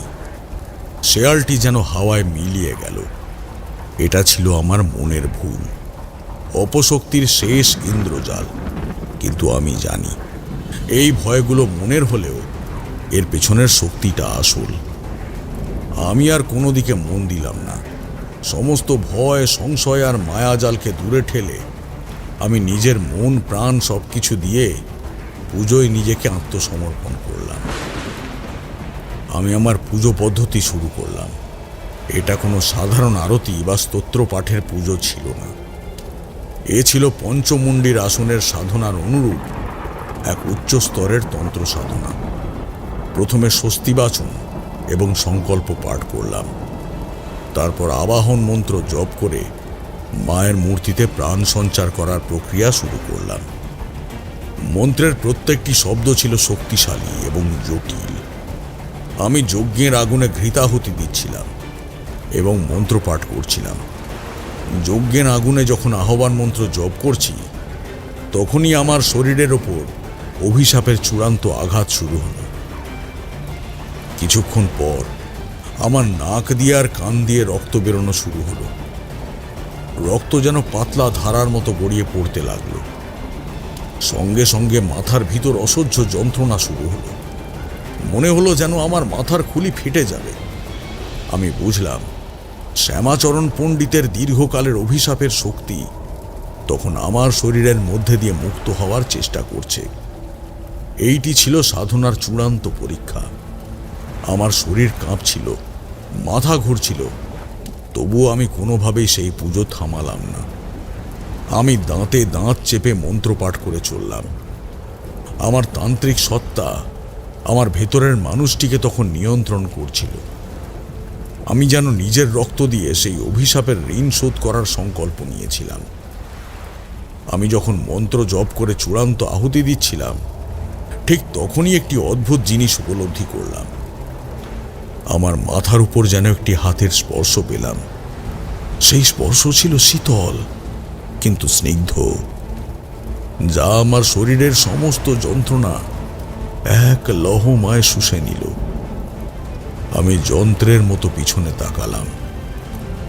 সেখানে দাঁড়িয়ে আছে এক নারী মূর্তি, পরনে সাদা শাড়ি, লাল পাড়, তার মুখে এক অদ্ভুত উজ্জ্বলতা, এতই উজ্জ্বল যে আমি তার মুখ স্পষ্ট দেখতে পারছিলাম না, কেবল এক আলোকময় ছায়া। কিন্তু তার স্নিগ্ধতা আর শান্ত মহিমা দেখে আমার বুঝতে ভুল হলো না, এই নারী মূর্তি আর কেউ নন, তিনি স্বয়ং মা কালী, যিনি তার করুণার রূপে আবির্ভূত হয়েছেন। সেই মুহূর্তে সেই আলোকময় নারীর দিকে তাকিয়ে আমি আমার পূজার সমস্ত ফল উৎসর্গ করলাম। সমস্ত যন্ত্রণা, সমস্ত ক্লান্তি আর সমস্ত জ্ঞান যেন এক লহমায় আমার শরীর থেকে মুক্ত হয়ে গেল। তারপর আমি জ্ঞান হারালাম। যখন চোখ খুলল তখন দেখি ভোর হয়ে গেছে। ভোরের দিকে কমলা আলো তখনও সম্পূর্ণ ফোটেনি। আমার কানে এলো মুখুজ্জেবাবুর গলার আওয়াজ। বাবা তারানাথ, বাবা বাবা আপনি ঠিক আছেন তো? আমি চোখ খুলে দেখি নদীর ঘাটে গ্রামের অনেক লোক জড়ো হয়েছে। মুখুজ্জে মশাই আর গ্রামের লোকেরা তখন উৎকণ্ঠায় আমার দিকে তাকিয়ে। আমি দ্রুত উঠে দাঁড়ালাম। আমার শরীরে কোনো ক্লান্তি নেই কোনো যন্ত্রণা। আমার চোখ সবার আগে গেল মায়ের মূর্তির দিকে। মূর্তিটি তখনও নদীর ঘাটে, যেখানে আমি তাকে প্রতিষ্ঠা করেছিলাম। মূর্তির মুখে তখন একটা অদ্ভুত শান্ত ভাব, যা আগে কখনো দেখিনি। মূর্তির চোখ দুটো যেন এখন স্নিগ্ধ, আগের সেই রক্তঝরা বা উচ্ছ্বসিক্ত চোখ নয়। আমি আমার তান্ত্রিক ক্ষমতা দিয়ে আশেপাশের পরিবেশ উপলব্ধি করলাম। আমি সাধারণত কোনো অশুভ জিনিসকে উপলব্ধি করতে পারি, তাদের উপস্থিতি, তাদের কম্পন, কিন্তু এই মুহূর্তে মায়ের মূর্তির আশেপাশে কোনো কিছুর উপস্থিতি নেই সেই অভিশাপের শক্তি, নেই সেই অপশক্তির ছায়া। আমি বুঝতে পারলাম কাল রাতের যজ্ঞ সম্পন্ন হয়েছে। শ্যামাচরণ পণ্ডিতের অভিশাপ থেকে মা কালী মুক্ত হয়েছেন। আমি মুখুজ্জে মশাইয়ের দিকে ফিরলাম। তিনি তখনও হাঁটু গেড়ে বসে আছেন। আমি বললাম, সব ঠিক আছে মুখুজ্জে মশাই, মা মুক্ত হয়েছেন। আপনারা এইবার গ্রামে শান্তি ফিরে পাবেন। এই পর্যন্ত শুনে আমি আর কিশোরী দুজনেই যেন এক অদ্ভুত ঘোর থেকে জেগে উঠলাম। আমাদের মনে তখনও কেবল একটা প্রশ্নই ঘুরপাক খাচ্ছিল, যা শ্যামাচরণ পণ্ডিতের গল্প বলার সময় থেকে আমাদের অস্থির করে রেখেছিল। আমি আর চুপ থাকতে পারলাম না। কিশোরী আমার দিকে তাকালো, তার চোখেও তখন সেই একই প্রশ্ন। আমি মাথা নেড়ে সম্মতি দিলাম। আমি ঠাকুরমশাইকে জিজ্ঞাসা করলাম, ঠাকুরমশাই, আমি শুধু একটা কথাই জানতে চাই, মায়ের মূর্তি থেকে অভিশাপ কাটলো, সব ঠিক হয়ে গেল, কিন্তু মা সেদিন রাতে যখন ডাকাতেরা আক্রমণ করেছিল সেদিন কাউকে বাঁচালেন না কেন? শ্যামাচরণ পণ্ডিত তো এত কষ্ট করে এত নিষ্ঠা দিয়ে মায়ের মূর্তি গড়েছিলেন, কেন মা এত পাষাণ হলেন? আমার প্রশ্নটা শুনে ঠাকুরমশাইয়ের মুখে এক শান্ত হাসি ফুটে উঠল, যা এক পলকে গম্ভীর হয়ে গেল। তিনি স্থির দৃষ্টিতে আমাদের দিকে তাকালেন। লণ্ঠনের ম্লান আলোয় তাঁর মুখটা তখন এক দার্শনিকের বলে মনে হচ্ছিল। তিনি হাত দিয়ে তার পৈতে স্পর্শ করলেন, তারপর খুব শান্ত অথচ দৃঢ় স্বরে তাঁর সিদ্ধান্তমূলক উত্তরটি দিলেন। বোঝো বাছারা, তোমরা হয়তো মনে করো ভগবান বা দেবী মানেই সবসময় আমাদের ইচ্ছের রক্ষা কবচ, কিন্তু তা নয়। দেবতা কখনোই মানুষের ভবিতব্য বদলান না। এই মহাবিশ্বে প্রত্যেকের একটা নির্দিষ্ট ভাগ্য থাকে, একটা নির্দিষ্ট ভবিতব্য। ডাকাতেরা যখন গ্রামে এসেছিল তখন সেই গ্রামের মানুষগুলোর ভাগ্যলিপিতে মৃত্যু লেখা ছিল, সেই নির্মম মৃত্যু। মা কালী সেখানে উপস্থিত থেকেও সেই ভবিতব্য বদলাতে পারতেন না। কেন জানো? কারণ ভবিতব্যের কাছে সবাই শিকার। সে সাধারণ মানুষ হোক বা শ্যামাচরণ পণ্ডিতের মতো উচ্চকোটির সাধক হোক, অথবা স্বয়ং ঈশ্বর। দেবতারা কেবল কর্মফল এবং সময়, এই দুটির উপরেই নির্ভর করেন। সেদিন যদি মা সেই ডাকাতদের ধ্বংস করে গ্রামের লোকেদের বাঁচাতেন, তবে তা হতো ভবিতব্যের নিয়মের লঙ্ঘন। শ্যামাচরণ পণ্ডিত সেই গভীর সত্যটি বুঝতে পারেননি। তার অভিমান হয়েছিল, কিন্তু দেবতার কাজ কেবল রক্ষা করা নয়, দেবতার কাজ হল এই মহাজাগতিক নিয়মকে রক্ষা করা। শ্যামাচরণ পণ্ডিতের সাধনার শক্তি ছিল, কিন্তু তিনি তাঁর আবেগের কাছে হেরে গেলেন। তিনি ভুলে গেলেন মানুষের ভাগ্য বিধাতা নয়, বরং মানুষের কর্মফলই লিখে দেয়। ঈশ্বর সেই ভাগ্য বদলান না, তিনি কেবল সেই যাত্রাপথে শক্তি আর সাহস দেন। সেদিন মা নীরবে দাঁড়িয়ে কেবল সেই নির্মম ভবিতব্যের সাক্ষী হয়েছিলেন। তার সেই নীরবতা, সেই পাষাণতা আসলে ছিল মহাকালের চরম নিয়ম। এই মূর্তি অভিশাপ মুক্ত হয়েছে, কারণ নিয়ম অনুযায়ী তার মুক্তির সময় এসেছিল। সেই অভিশাপটিও ছিল ভবিতব্যেরই একটি অঙ্গ, যা সম্পন্ন হল তারানাথ তান্ত্রিকের হাতে।